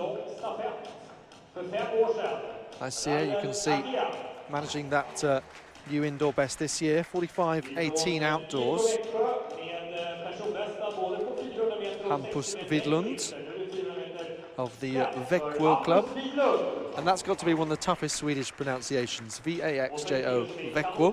Växjö, but that's taken a lot of practice. Yeah, but you're doing it really well. And that's also where Angelica Bengtsson is now and where she's training. Växjö. Yusuf Karam of Q80, national record holder, indoors and out, 44.84 outdoors and 46.26 here. the Asian 400-meter champion. So Efremov, Asea, Vidlund and Karam. I think it's great to have Hampus Vidlund back racing because he's also had some injuries and problems. He's really good short hurdler, long hurdler, and 400 meters as well. So he's doing quite a bit of sprints right now, and it's working out for him. So let's see what he can do today. Oh, boop, boop. Second gun goes there. Not often we see that. No, I was just going to say that doesn't really happen too often, does it? Not happened so far this evening. Difficult to see from that angle. A bit of movement from Efremov, who the camera is focusing on. Maybe a coincidence. Hope that they're just going to say that everybody was moving somewhat, so all four can go again. Chance for us to see Ellen Olsen in the pole vault, though. So she cleared 383 at the second attempt.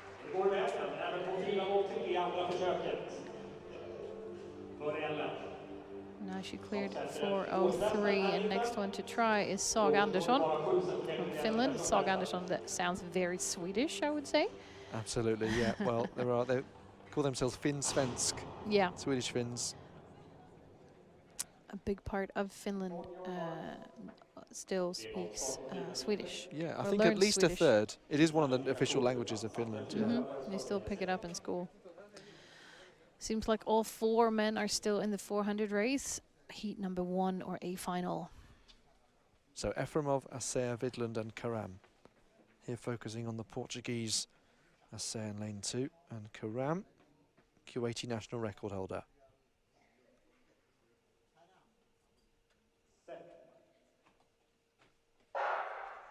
So this time we do get underway with 2 laps of the track, and Vidlund trying to chase on the outside. Could this be another opportunity for a Swede to get a lifetime best? Asea now moving into contention in the red, the Benfica vest. Could be a good battle between him and Karam. 22.63. So it's a few tenths slower than the first race that we saw a moment ago. Now Asea has Karam in his sights in the blue and green. Both pretty evenly paced at this stage. Vidlund is a long way back now. It's between Karam and Asea. Karam is going to hold on to this one with fabulous strength towards the end.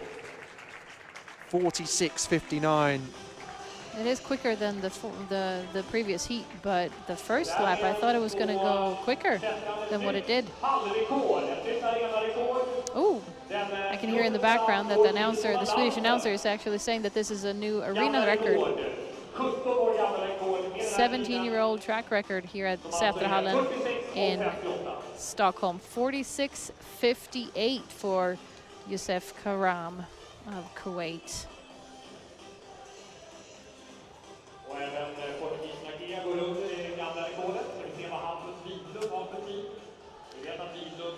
Yeah, we think the shot put from earlier was also an arena record.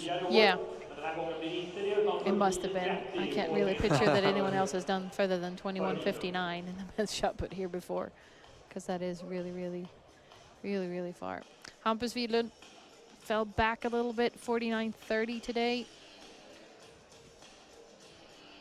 And Christian Efremov from Macedonia, 50.56. So it looks like they're both under the old arena record, if my Swedish is right. But they've both gone faster individually out indoors before. Well, just keeping an eye on the women's pole vault. So not much has changed since we last showed you. Ellen Olsen clearing 403 at the second attempt. Saga Andersson has had 2 attempts and not managed to clear at 4 meters and 3. As we look at the lineup for the women's long jump. Right there you saw Malin Marmbrandt out of Sweden. this past weekend at the Nordic the Nordic match. She competed in the triple jump. And here you see Erika Jarder competing for a club in Karlstad, where the Grand Prix is going to be this upcoming summer. And she has a bronze medal from the indoor championships in Gothenburg in 2013. Indoor championship. I think that's where she set her lifetime best. Yeah. 6:71. She's also come back from having a baby. The kid is maybe 3 years old now. So this is the full lineup, and includes Tilde Johansson, European under-20 long jump silver medalist and sprint hurdles champion. This is Elaine Martins from Brazil. Yeah, 6:74 overall lifetime best, a South American long jump champion. Here is Johansson, though, well, performed so well during this series last summer outdoors, equaling the Swedish junior record and then breaking it in Varberg. I think is where she broke the record, is that right? No, she broke it in Karlstad.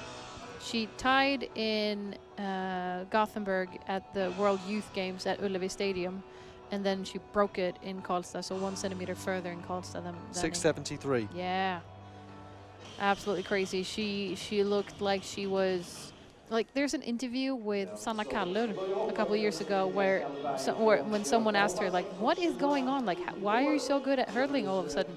And she said, well, it's like the hurdle devil has taken over my body. I don't know what I'm doing. And I would say it's the same kind of thing here with Tilde. It's like a long jump devil just went into her body, and she just ran full blast ahead. And she was absolutely superb, and then she unfortunately hurt herself in the end of the season. But up till the championships in Borås, the under-20 championships, she looked like, you asked me before, because I said she was like an animal. What kind of animal? She was like a cheetah. She was attacking the board. It was absolutely amazing to watch her do long jump. I was so blown away by her. But unfortunately an injury, and she came back. She did Worlds. She did absolutely okay, and she started off this indoor season with 6:25, I think, so far. So we'll see. We'll see what Tilde is going to do today. Ellen Olsson in the pole vault, first attempt at 4 meters and 13. Only 3 athletes have entered the competition so far. Unfortunately for Saga Andersson of Finland, she's entered and not able to clear at the opening height of 4 meters and 3. I'm not sure if cheetah is the best animal to use, just because cheetah has 2 meanings. Ah, okay, okay, I didn't think of that. Well, to me, it's just a very quick... An ostrich. Ostriches are fast. But you want an animal who's both hungry and fast. Yes. Yes. A lion? Yeah, she could have been a lion, too. She could have been a lion during the summer of 19. See what animal she's going to be in 2020. That was Malin Malmbrandt in the women's long jump that we saw. Never got to see a result because it was a foul. And Emilia Kjellberg from Karlstad Göta has also started with a foul now. Petra Farkas out of Hungary. 6:41, her best indoors. Looks like a solid start there, and she does get the white flag, the young 20-year-old European under-23 silver medalist. So it means you've got the 2 silver medalists, in fact, from both of those international age group competitions that were held in Sweden last summer. Yep.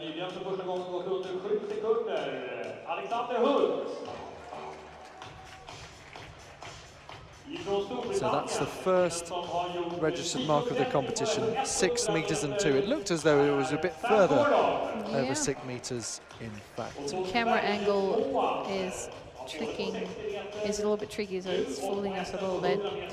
Men's 60 meter, heat 2, same kind of layout here as well, with a heat 2 and a heat 1.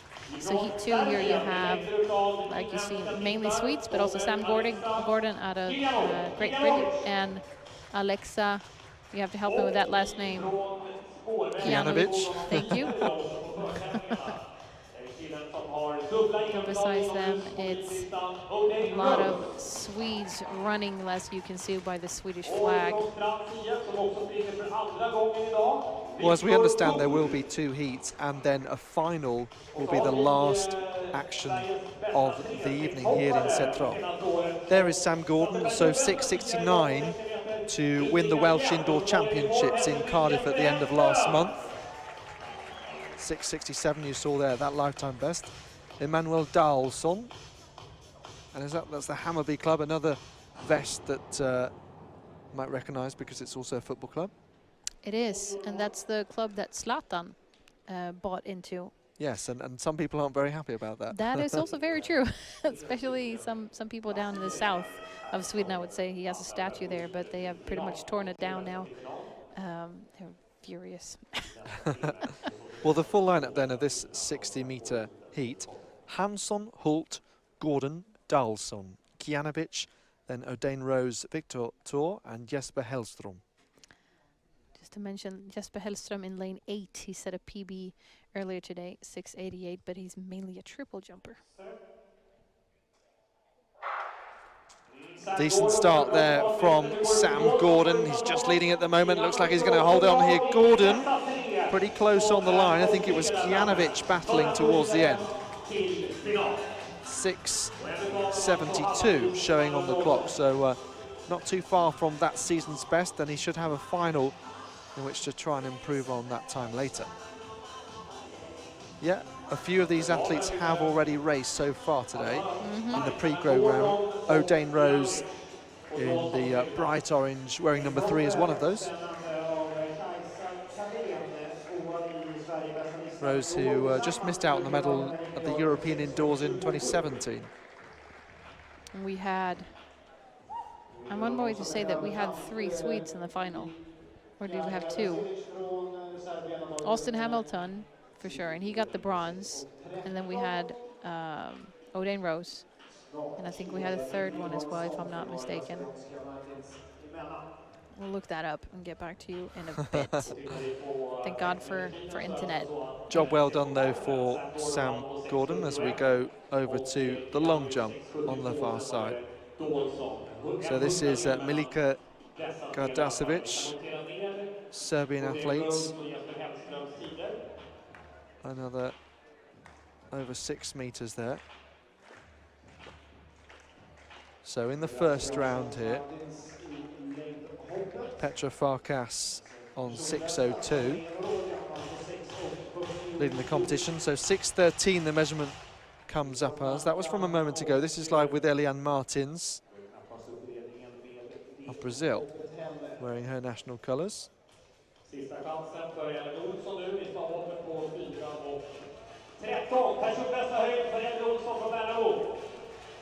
So lots of space there on the board for the Brazilian athlete.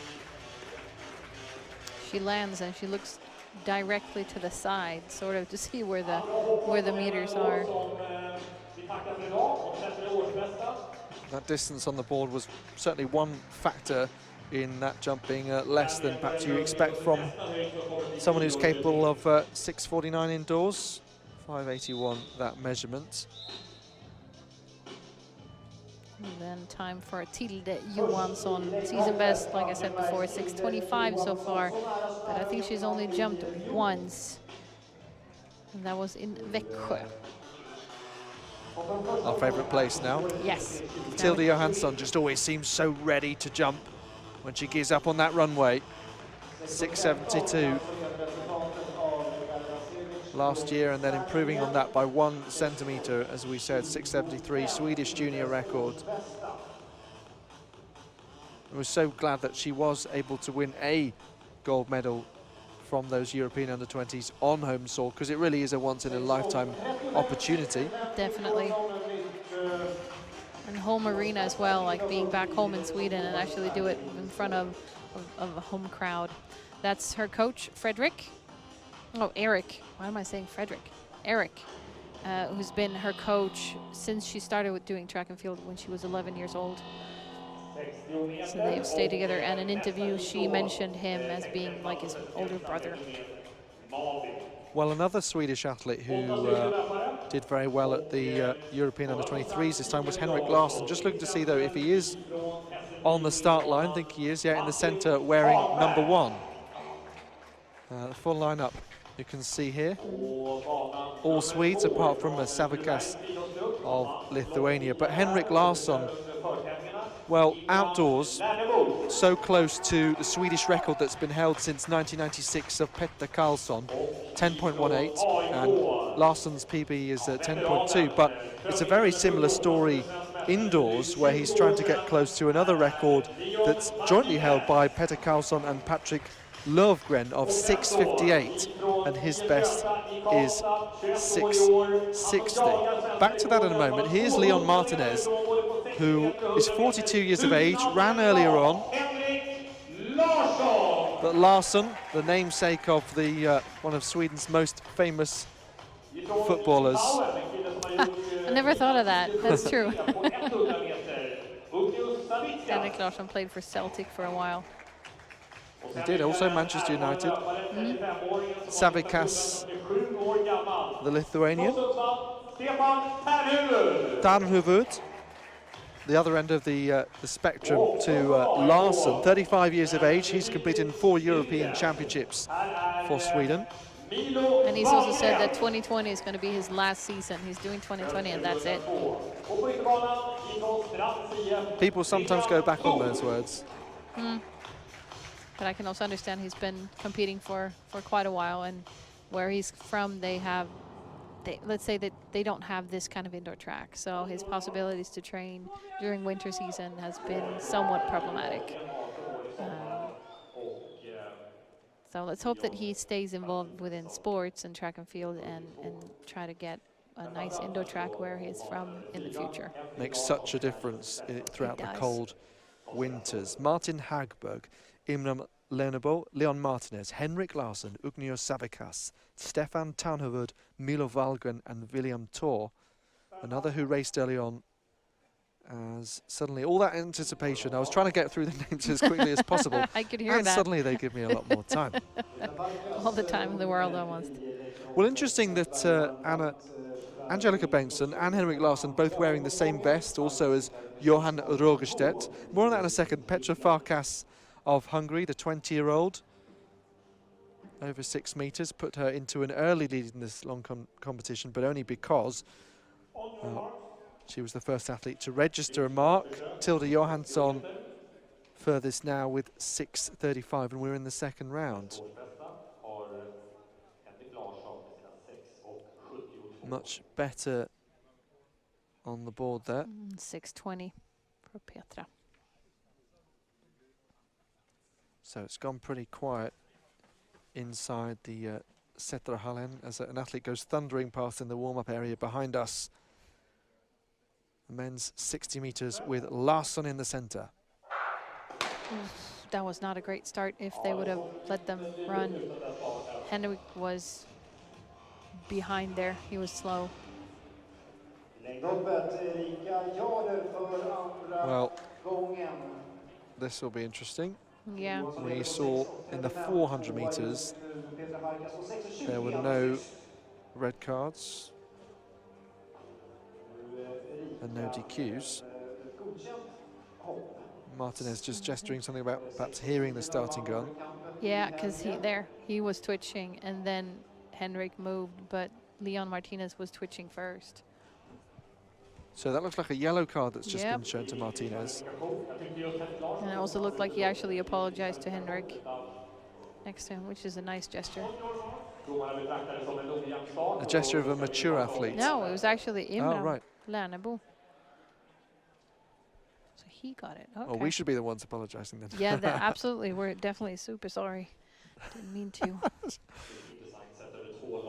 That's very genuine. Hagberg, Lernebo, Martinez, Larsson, Savikas, Tarnhuvud, Wahlgren and Thor.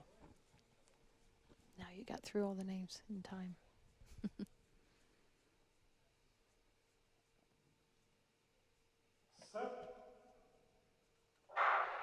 So third time's a charm in trying to get this race underway. Really good Oh, good job, from Henrik. Larsson. What's the time? 6:74.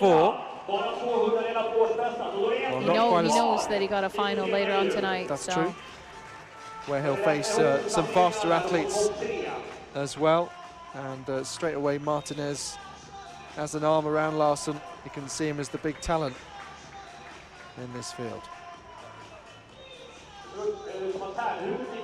Henrik is going to be very interesting to keep on following, because like many others, he's not too old. He was also successful early and won the Youth Olympics, I think, in 16, 17 somewhere. So he's kept on developing really nicely. He broke his foot last winter, I think it was, but still came back and ran real well. So he's doing all right. But you were asking about the costume and the suit. So that company, that brand, has selected a few athletes within Sweden that they want to sponsor and work with. So it has nothing to do with their club. It's not the same kind of club. It's just the brand. Craft is definitely moving up and want to do more things. It is the official sponsor to the Swedish national outfit as well. And some clubs in Sweden have also changed to that. It's very nice. It is very nice. I like the outfit that they had for 2019. Definitely, it's going to be interesting to see what they have for 2020. Onofre, the Sporting Lisbon vest for Portuguese athlete. So 4:23 the bar is now. Looks like Angelica Bengtsson is going to come in at 4:43.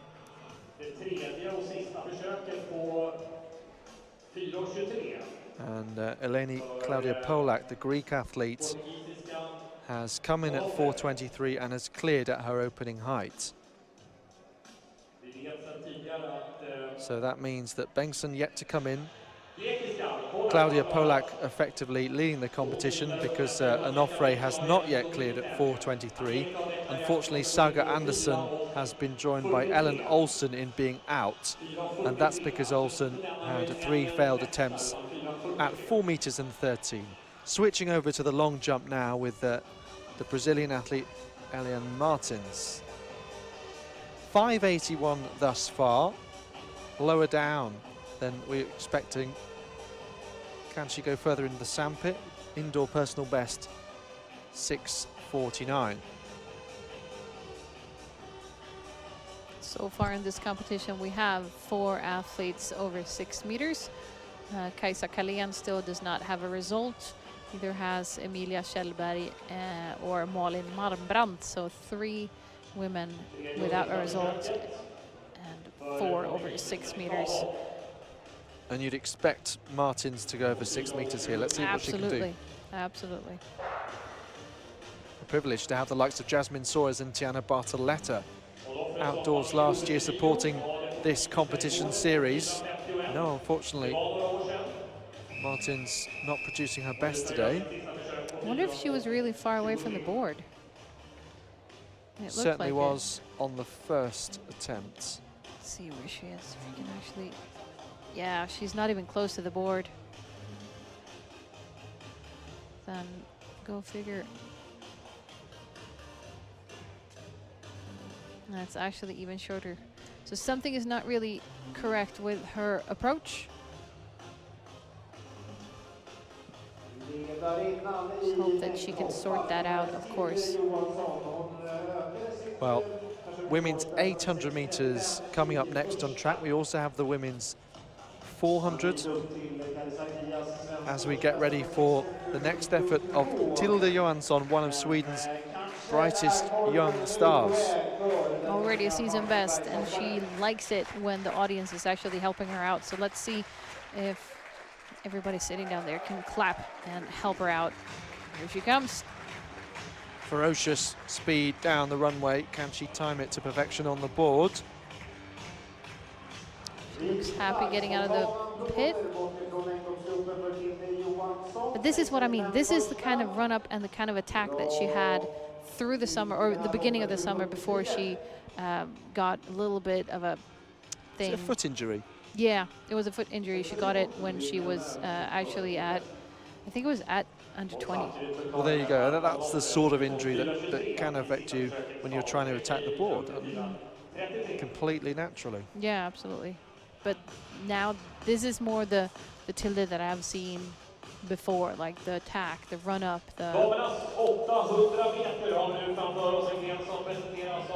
Well, the women just waiting on the start line ahead of the next race here as we see the result for Henrik Larsson following that 60 meters, and there will be a final to come at the end of the evening. 8:50 local time and at 10 to 8 GMT. British time. You may be watching, of course, 5 hours behind that in the USA Eastern time. So hopefully you can do the maths depending on where you are. This is the women's 800 meters then. And Noeli Yarrigo, the world semi-finalist from Doha, perhaps one of the athletes to pick out. Hanna Hermansson, one of the Swedes to pick out. Yeah. 1500 meter finalist at the European Championships in Berlin. Now, more than 18 months ago. And this is Aksumoit Mbai, another who supported this series outdoors last year, the Ethiopian. And she's the world indoor silver medalist in 2014 behind a Swede, Abiba Aragawi. Actually in Varberg last summer at the Grand Prix she managed a PB of 2:02.77. 2:03.27 indoors her best.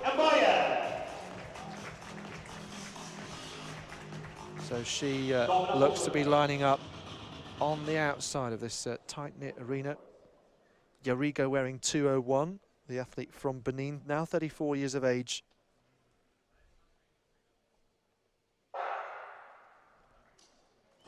Also in this one, Emily Tui, 33-year-old from Kenya, the Commonwealth finalist. Another 2:02 athlete at best, 1:58 in the past outdoors. Well, you know what, in Gothenburg, I think it was, there was an almighty series of bumps and barges, and we ended up with 3 athletes on the ground, I seem to remember. One of them was Great Britain's Mari Smith, I think Jenna Westaway of Canada as well. It was Hedda Hune who came away winning a race in bizarre circumstances. Anyway, that's the pacemaker, Bianca Kerry, the Hungarian. And it looks like there's that Mbai and then Yarrigo, the front two. So 2:04, it's actually Emily Tui, the Kenyan, and then Yarrigo, who's competed at Olympics and World Championships, 2 times a world semi-finalist.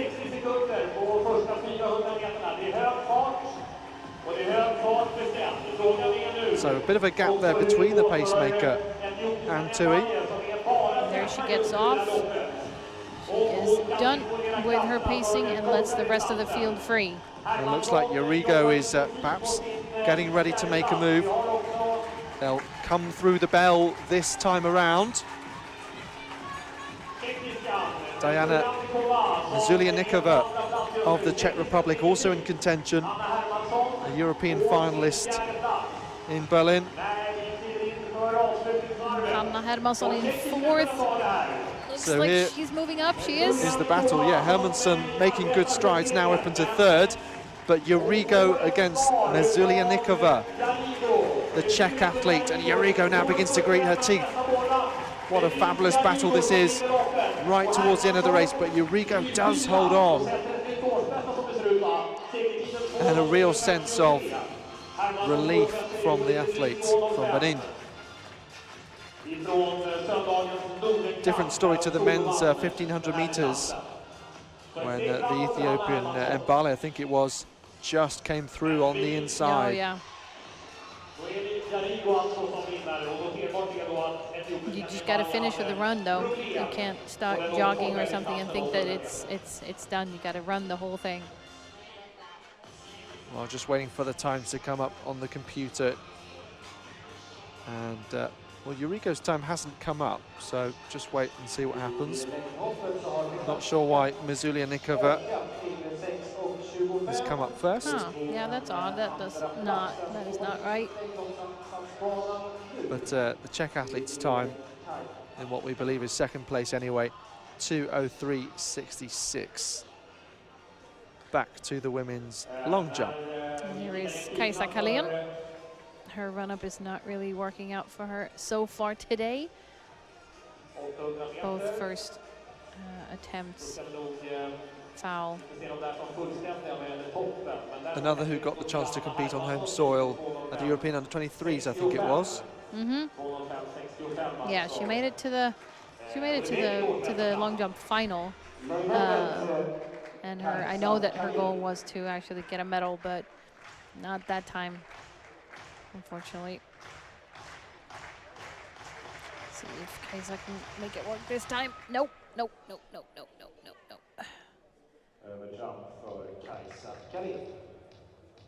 Always a little bit worried when they land in a different kind of way that they hurt themselves. But she's walking off, so she is okay. But something is not really working out for her when it comes to the run-up. So she's walking over to her coach, Anders Möller.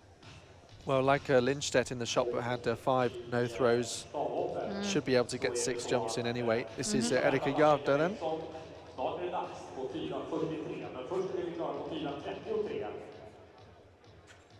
So best so far of 6 meters and 3.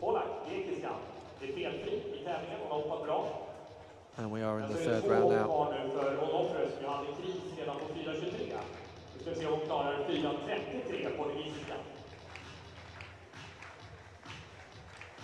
5.94, so no improvement. You can see Johansson still in the lead, 10 centimeters separating the top 2. And 2 young athletes, Johansson and Farkas. Yeah, also looks like Erika has a lot of tape on her foot. It's not injury of any sort. Let's check out some pole vault for the women. Where are we? We are at 4:33. Second attempt for Marta. There you go. Good job. It's a season best for her. So Eleni Claudia Polak has cleared this height, her second height, and Bengtsson, the Swedish record holder, is going to come in at 4:43. At least that's what we're expecting.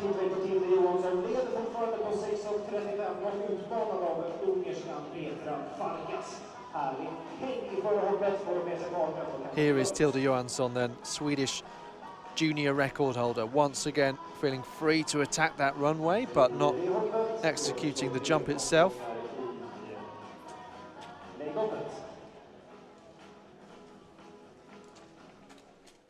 But she's great to watch, isn't she? Yeah, because there's so much energy. There's no holding back.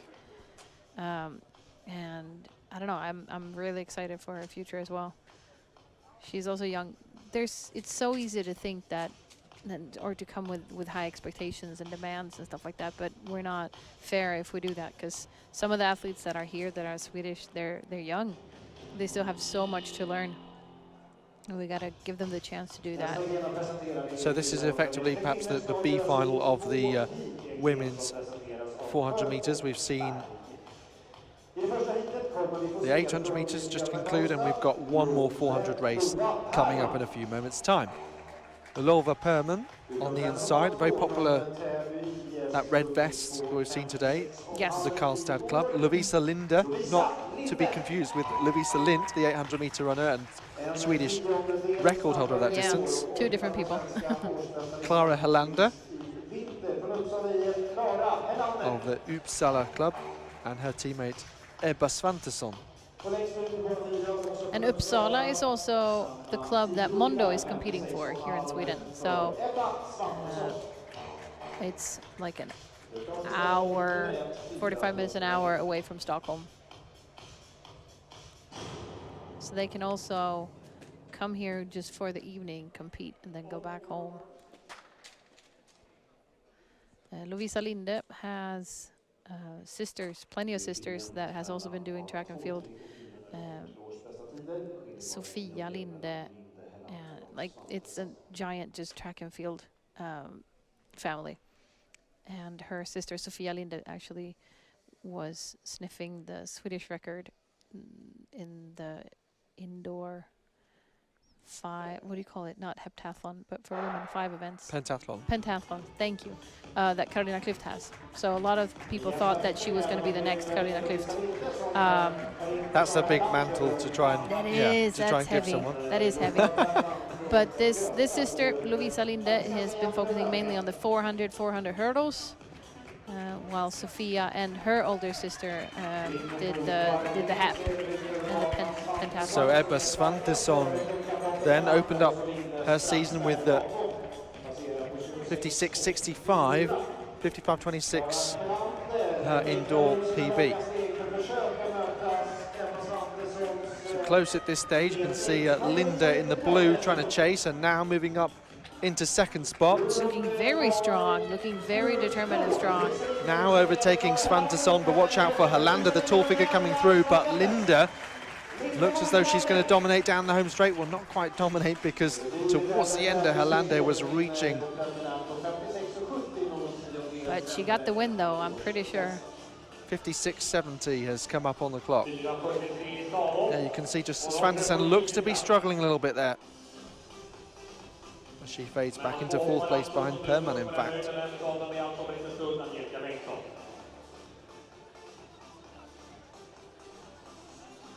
And Uppsala is also a very interesting club here in Sweden to follow, because they have grown from almost nothing to a big sized club now. They organize national championships of different sorts.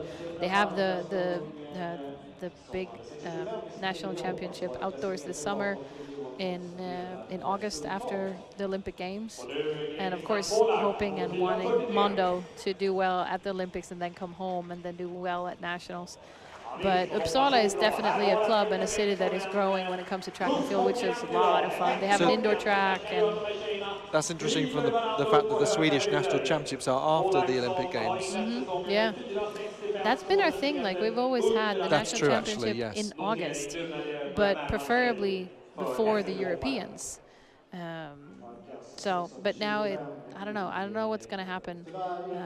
We had discussions about putting it earlier this year before the qualification of the Olympic Games and stuff like that, but ended up not doing that, so we kept it. So we have it in August, and hoping that there will be a positive thing from the Olympic Games. Angelica Bengtsson, so first attempt at 4:43. Here we go.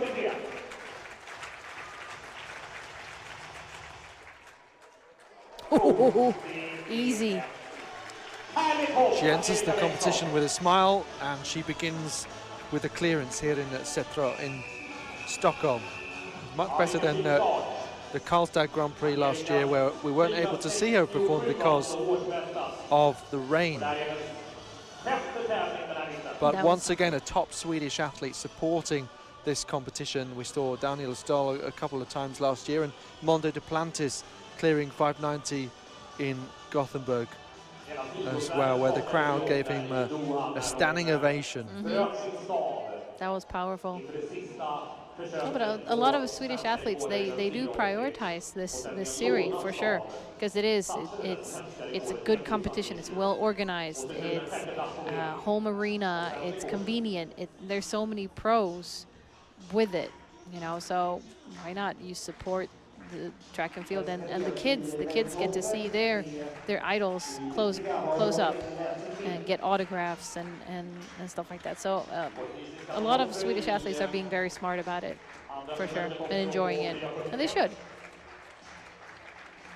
So second heat of the women's 400 meters.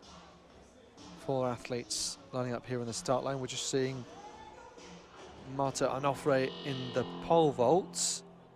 So this is her not able to execute the vault But remaining in the competition, she's got one attempt left at 4:43, and it's the height that Eleni Claudia Polak of Greece has gone clear. So she's joined Angelika Bengtsson in being over. And as you can see there, Onofre is the only other athlete still in the competition, only just. So back to the 400 meters on the track. Vendela Rudbeck, 55:43, her lifetime best. And this is Laura de Wit, the sister of Lisanne, both of them holding the Dutch 4x4 record together. She's the younger of the two sisters. In fact, she has the Dutch national record for the 400 meters when run on a straight. Oh, there's a record for that too. Yeah, well, set at the Great North City Games in last year. Ah, The Great City Games. And Moa Hjelmer, a European champion in the past in 2012, and Raffaele Lucudo, the Italian bronze medalist at the European Indoors in Glasgow over the 4x4 relay, and Mediterranean champion in the same events. So this could indeed be another close battle. yeah, I would guess that it's going to be between the Netherlands and Italy. However, Moa Hjelmer has her home arena here, Sätrahallen in Stockholm, so maybe she will benefit from that. Who knows? So Rudbeck, de Wit, Hjelmer and Lucudo. It's Lucudo on the outside, 52:48, her indoor lifetime best, but Hjelmer off to a really strong start here. Swedish national record holder as de Wit begins to edge into contention. So now drifting to the inside, and Hjelmer with that determined expression still out in front. Hjelmer, de Wit, Lucudo, and Rudbeck just falling off the back of it. Might struggle to respond from here on in. Lucudo making waves on the outside, and literally the wave pattern strip for Italy. How long can Hjelmer come around the outside? Look at this. Comes Good Lucudo. job. Hjelmer still tries to hold on, and she's done it. Well, you felt that Lucudo was coming around the outside all the time. Hjelmer returning to some of her best form and able to hold on here. And it's absolutely superb. 54:50 for Moa Hjelmer.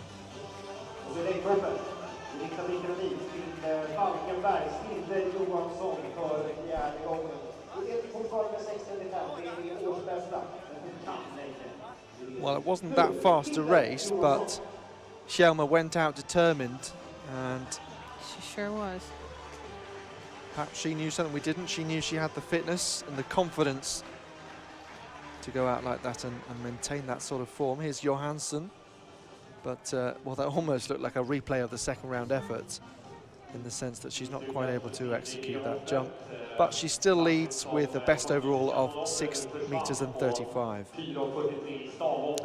You might think that she's walking a little bit funny now, like she's limping, but I think she's walking on her heels because she has her spikes on, and where she's walking or where she was walking, they don't have the actual surface. So that was probably why she was walking a little bit different.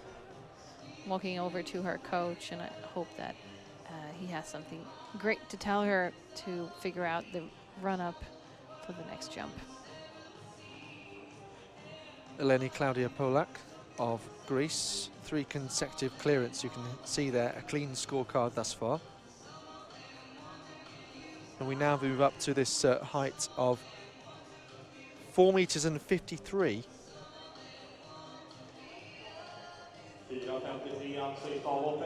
.465 is her lifetime best. Won multiple Greek indoor titles as Polak. Feels like Greece has a little bit of a tradition with the pole vaults. especially for women. But now the men are coming as well. Starting to emerge, I think, across many field events. Mhm. And there's certainly a tradition. Well, I think you can't help but see the championship success of Katarina Stefanidi and be inspired maybe to try pole vault. It's one way that youngsters will decide to give it a go. I mean, not everyone has the guts to try pole vault, let's be honest, especially after you see something that happened to Angelica Bengtsson that we mentioned earlier. Yeah, where it snaps. Have you tried pole vault? I haven't. No. I've tried once, and that was it. So here comes Polak then, first attempt of 4:53. Ooh. Well, it's a fantastic clearance in the end. I felt as though she was just beginning to ease off in terms of speed as she got to the end of the runway, but she was patient. That was a very nice jump. In the end, it was very cleanly executed.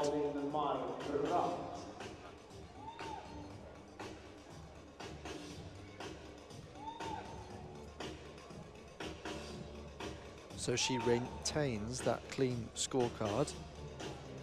And now it's over to Angelica Bengtsson, because Marta Onofre, the Portuguese athlete, is out after 3 failed attempts at 4:43 meters. So Swedish television now interviewing Moa Hjelmer. Was that a bit of a surprise, do you think, from your point of view? Yeah, I actually didn't think that she would win it. I didn't. I did say that maybe she has the privilege of having her home arena, and she knows it, and she knows where she's at, and feels safe with that. But I didn't actually think that she was gonna win. I thought that it was gonna be between the Italian one and De Witt from Netherlands. But very good for Moa. A lot of fun. Good for her.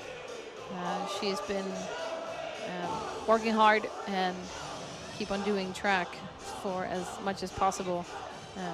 Considering having 2 children, it's not an easy task combining it, but we're glad to have her. And this being the English language service, we're not hearing the Swedish words that she's saying, but she looks absolutely ecstatic. Mm-hmm. She does. I don't think either that she expected to win. I don't think she did. So she's probably very pleased with a win and an okay time. Angelica Bengtsson, so in the pole vault, jumping at 4:53 as well and clearing first attempt. That means that she has done 2 attempts, 4:43 and 4:53, and cleared both in first attempts. Good for her. Someone who probably would expect to win this competition, though. I mean, Polak, an improving competitor, and certainly one worthy of respect in this competition. Absolutely. We have 2 season bests from other jumpers as well. Marta Onofre from Portugal, jumping 4:33, and Ellen Olsson from Värnamo, a Swedish club, jumping 4:03. Back to the women's long jump.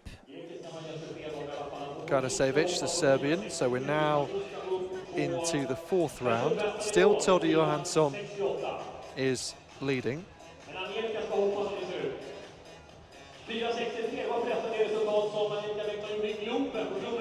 So her best so far from the first round, 6:13.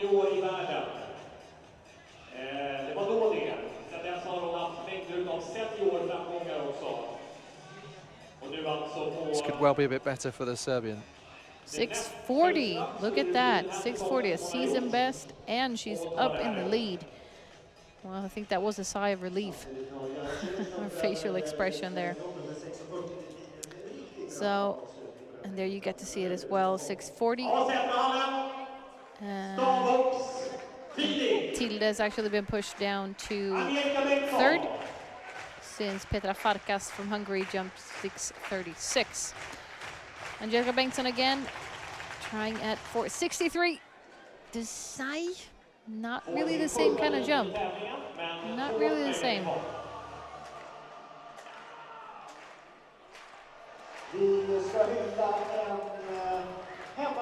Not really the same, I would say. Well, Polak has decided to pass at 4:63, so more on that in a moment. So she'll be going for a lifetime best. Here is Petra Farkas of Hungary in the long jump. So we're actually seeing a replay. You said that Johansson had been pushed down to third place, and here's why. The 20-year-old Hungarian going out to 6 meters and 36, so just 1 centimeter ahead of Johansson, whose competition has perhaps tailed off a little bit. So there it is. Wasn't sure that they were if they were gonna show that or not afterwards, so it's a little bit too much, but here we are.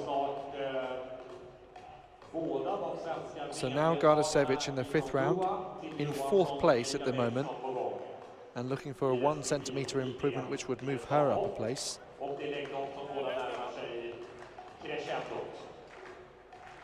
Well, it's a 6:40 jump that we mentioned a moment ago, in fact.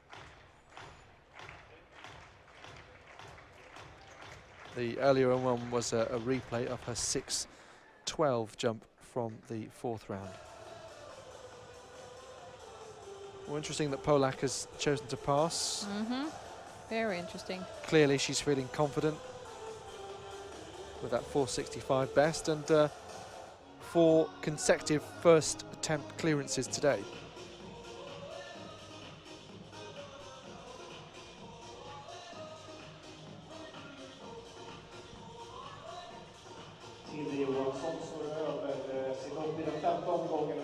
And of course, if Bengtsson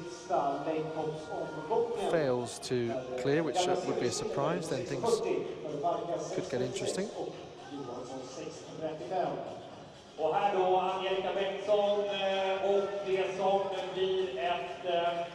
But she's chosen to go for this second attempt at 4 meters and 63, the Swedish national record holder. And if she clears this, that will be an indoor track record. She does. It stays up. That is an almighty wobble that she's just given that bar. It's still shaking, in fact. Yeah. Awesome. So we have seen today, are we counting to 3 new stadium records or arena records? I think the men's shot put, the women's pole vault now, and the men's 400. Yes, I think in it which was, right? it appeared as though the top 2 were both under the old stadium record. But effectively that's still 3, yes. Well, Bengtsson gave that bar such a wobble that it looked like it was the warm-up rope. This is Emilia Kjellberg. So every athlete in this competition has gone at least out to 6 meters. And Emilia Kjellberg is on 6 meters exactly. Well, she looks pretty pleased with her competition.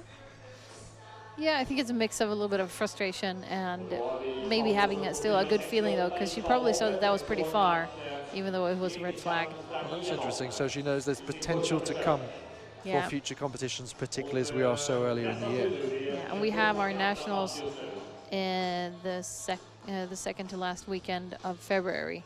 So not this weekend, that is coming up, but the weekend after that. It's a Swedish which national. might have been a trials for the World Indoors, but no more. Exactly, no more, no World Indoor Championship. Which could affect participation, but you know, people like Kjellberg who've seen they have potential and are in good shape. Maybe people like Moa Hjelmer as well will hopefully make sure participation is still strong. Mambrandt, we are in the final round now here, so one last chance to improve. A 2 centimeter better would actually move up a position ahead of Kaiser Kalén.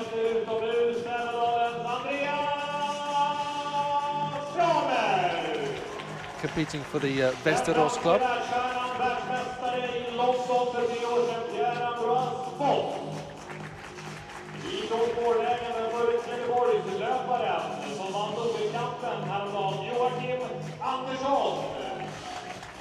6:14, so she does move up, in fact, up a couple of places.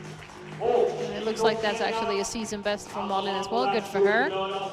I've been seeing some clips on Instagram of her workouts, and it looks really good when she's actually doing her jumping workouts. So I did think that it was going to be a little bit further today for her.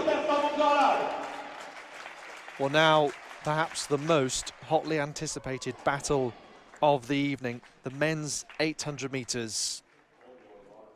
Anton Persson on the inside, and then Philip Ingebrigtsen, European 1500-meter champion, Andreas Kramer, Swedish national record holder, Pierre-Ambroise Boss of France, the world champion over this distance in 2017. But you've also got a couple of good Swedes, including Joachim Andersson, and then Collins Kipruto, the Kenyan, lifetime best in Italy last year, 1:44.4. So, in fact, it's Boss who slots in behind Kipruto and indeed behind the pacemaker Evan Kipchumba. 24.98 in the first 200. And Kipruto is the one that's first, but some way behind Kipchumba. Indeed. So, Ingebrigtsen also in the mix. Interesting to see how he fares over 800 meters towards the back of the pack behind Persson at this stage. Ingebrigtsen is starting to move up. He's been all the way back last, and now he's second to last. Fantastic to see Boss out on the international circuit once again. The man who became so popular after winning that title in London in 2017. And he's now chasing Kipruto. Kipruto 1:45.8 in Torun last week, and Boss is the man chasing him. Andreas Kramer doing well also. Struggled with a bit of illness last year, but looks to be in good shape here. Kipruto, Boss, and then Kramer. Andersson also now the outsider into contention. A new lifetime best this year in Helsinki for him. Ingebrigtsen has nothing to do with that whatsoever. So here comes Kipruto. Sensational stuff as he holds on. 1:46.97 for the Kenyan. Well, it was so difficult to call what kind of challenge Boss and Ingebrigtsen. Better over 1500 meters for sure. Kramer, not in his best shape maybe in the last year or so.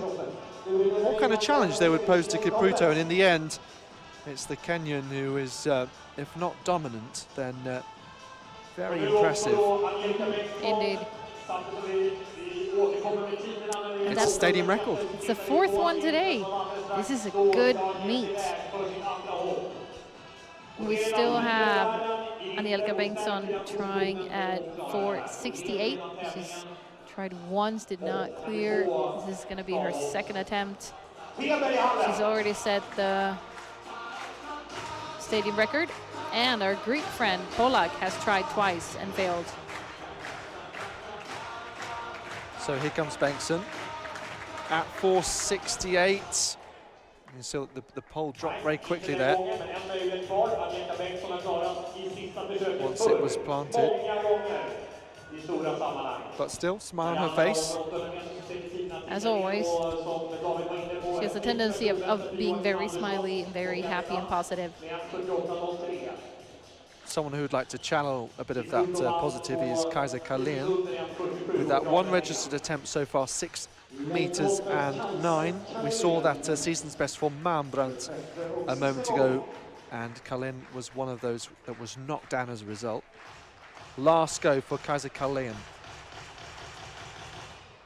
Better on the board by far. Let's hope that this is better for her. Great sound effects with the thudding. Right? Yeah. In the stadium. Hope you guys at home heard it too.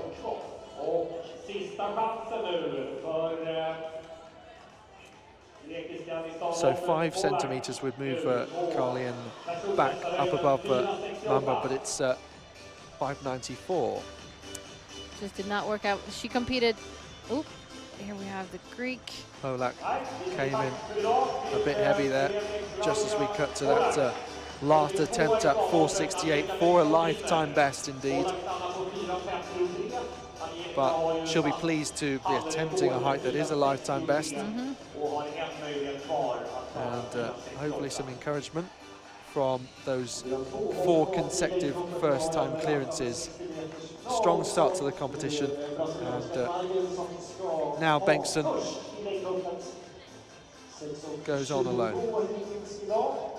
Eliane Martins of Brazil now. 6:22 is her best.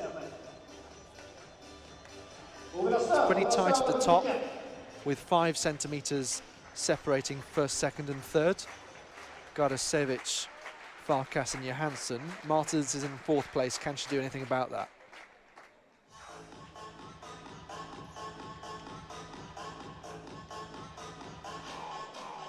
I don't know, it feels like it got better and better, and looking at the results from her series, that's definitely the case.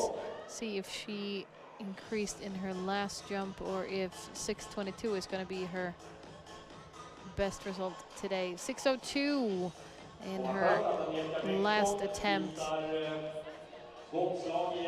Martins, a South American long jump champion the last 2 occasions.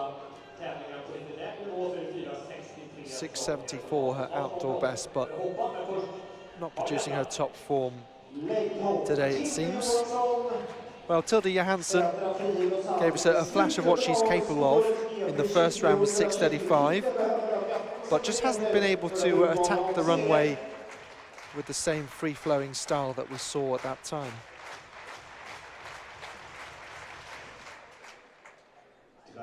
There is something that is not really working out for her. Do you think it could be a slight injury? Well, difficult to say. It is difficult to say. I am hoping that she's not. The thing is that her coach is here, Eric is here, and if she would feel something, she would tell him, and then he would most likely tell her, okay, call it, like, done. You're done for today. We're not going to make it worse. So I don't think that there's an injury. I just think that they've been working out in a different kind of way this winter. She's been building up a lot of strength, a lot of muscle, so she is running and jumping differently. Last attempt, Angelica Bengtsson.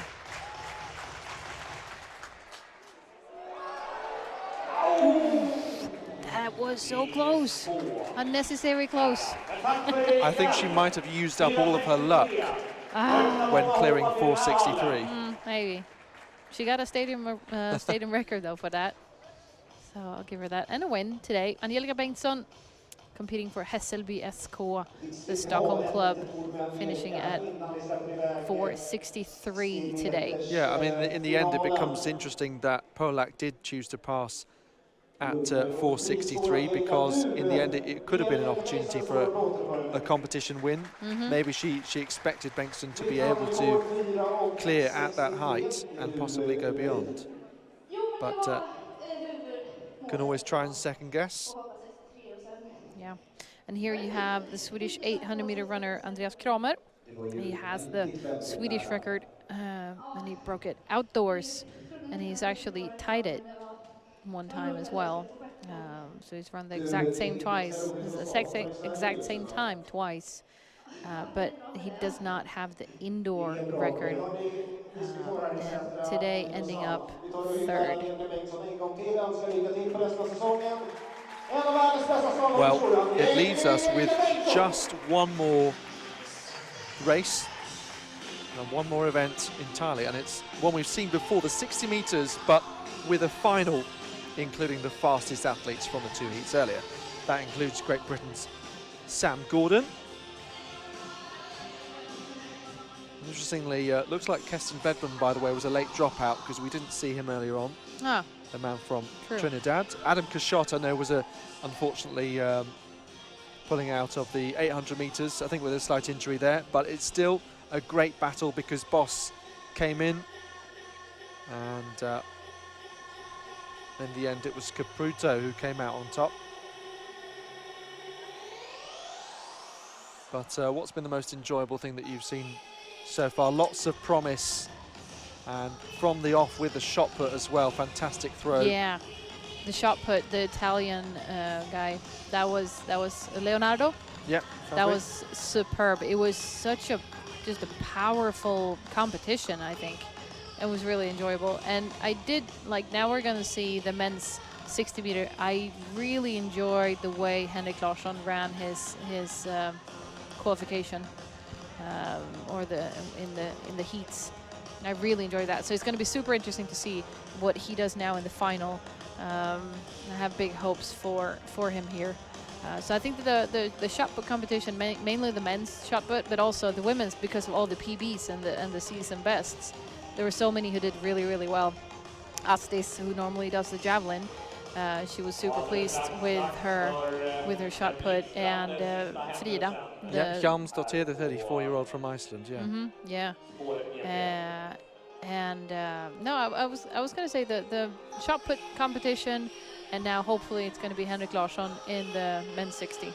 That's going to be very interesting, and the highlight of the day. What about you?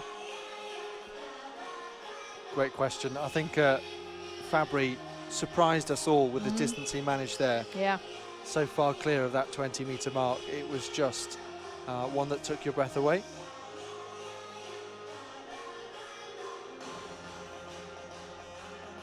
Would have been nice if I could go for something different, but...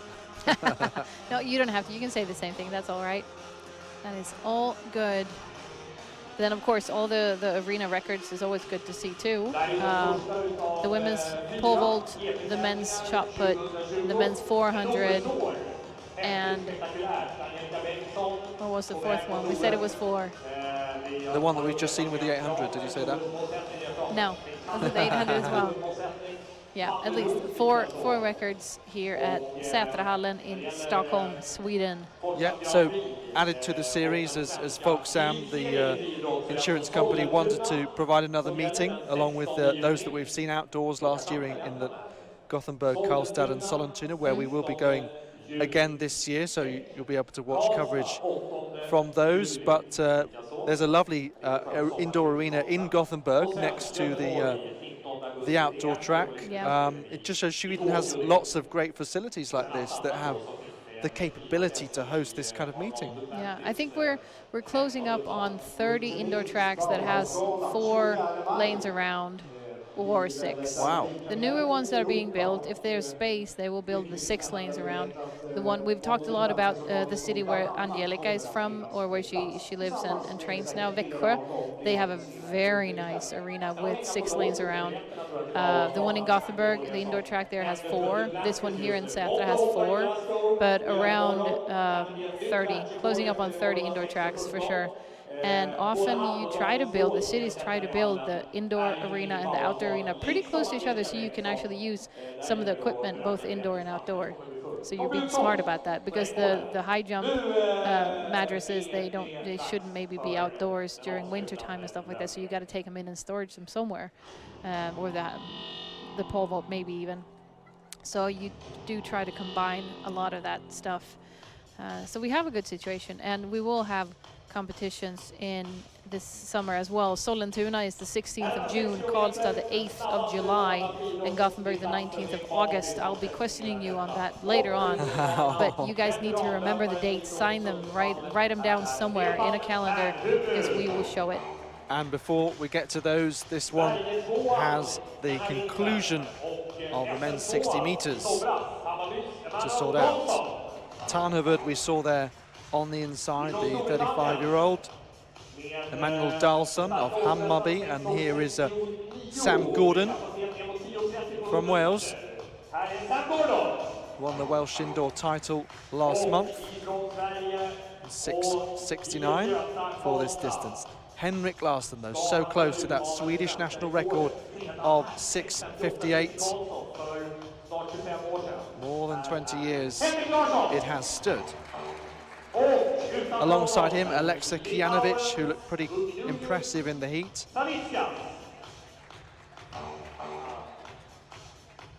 And Savikas of Lithuania, who is the only non-Swede in his heat. And 2 further athletes on his outside in this 60-meter final. Odane Rose There he is. Number 3 on the number bib. 4th at the European Indoor Championships in 2017. A lifetime best of 682.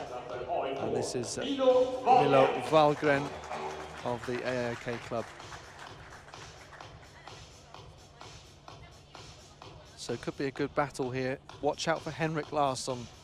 Powerful through the centre from lane 4. Sam Gordon in lane 3. And possibly Kijanovic could be close, wearing number 2. He finished fast in the heat. Sorry, I was just going to say in the blue and white suit there in the middle, backing up to the blocks now. Just the 60 metres then. Blink and you'll miss it. Indeed. Henrik Larsson. So impressive outdoors last year. 10:20. Close to 10:18, that Swedish outdoor record. Could we see national history?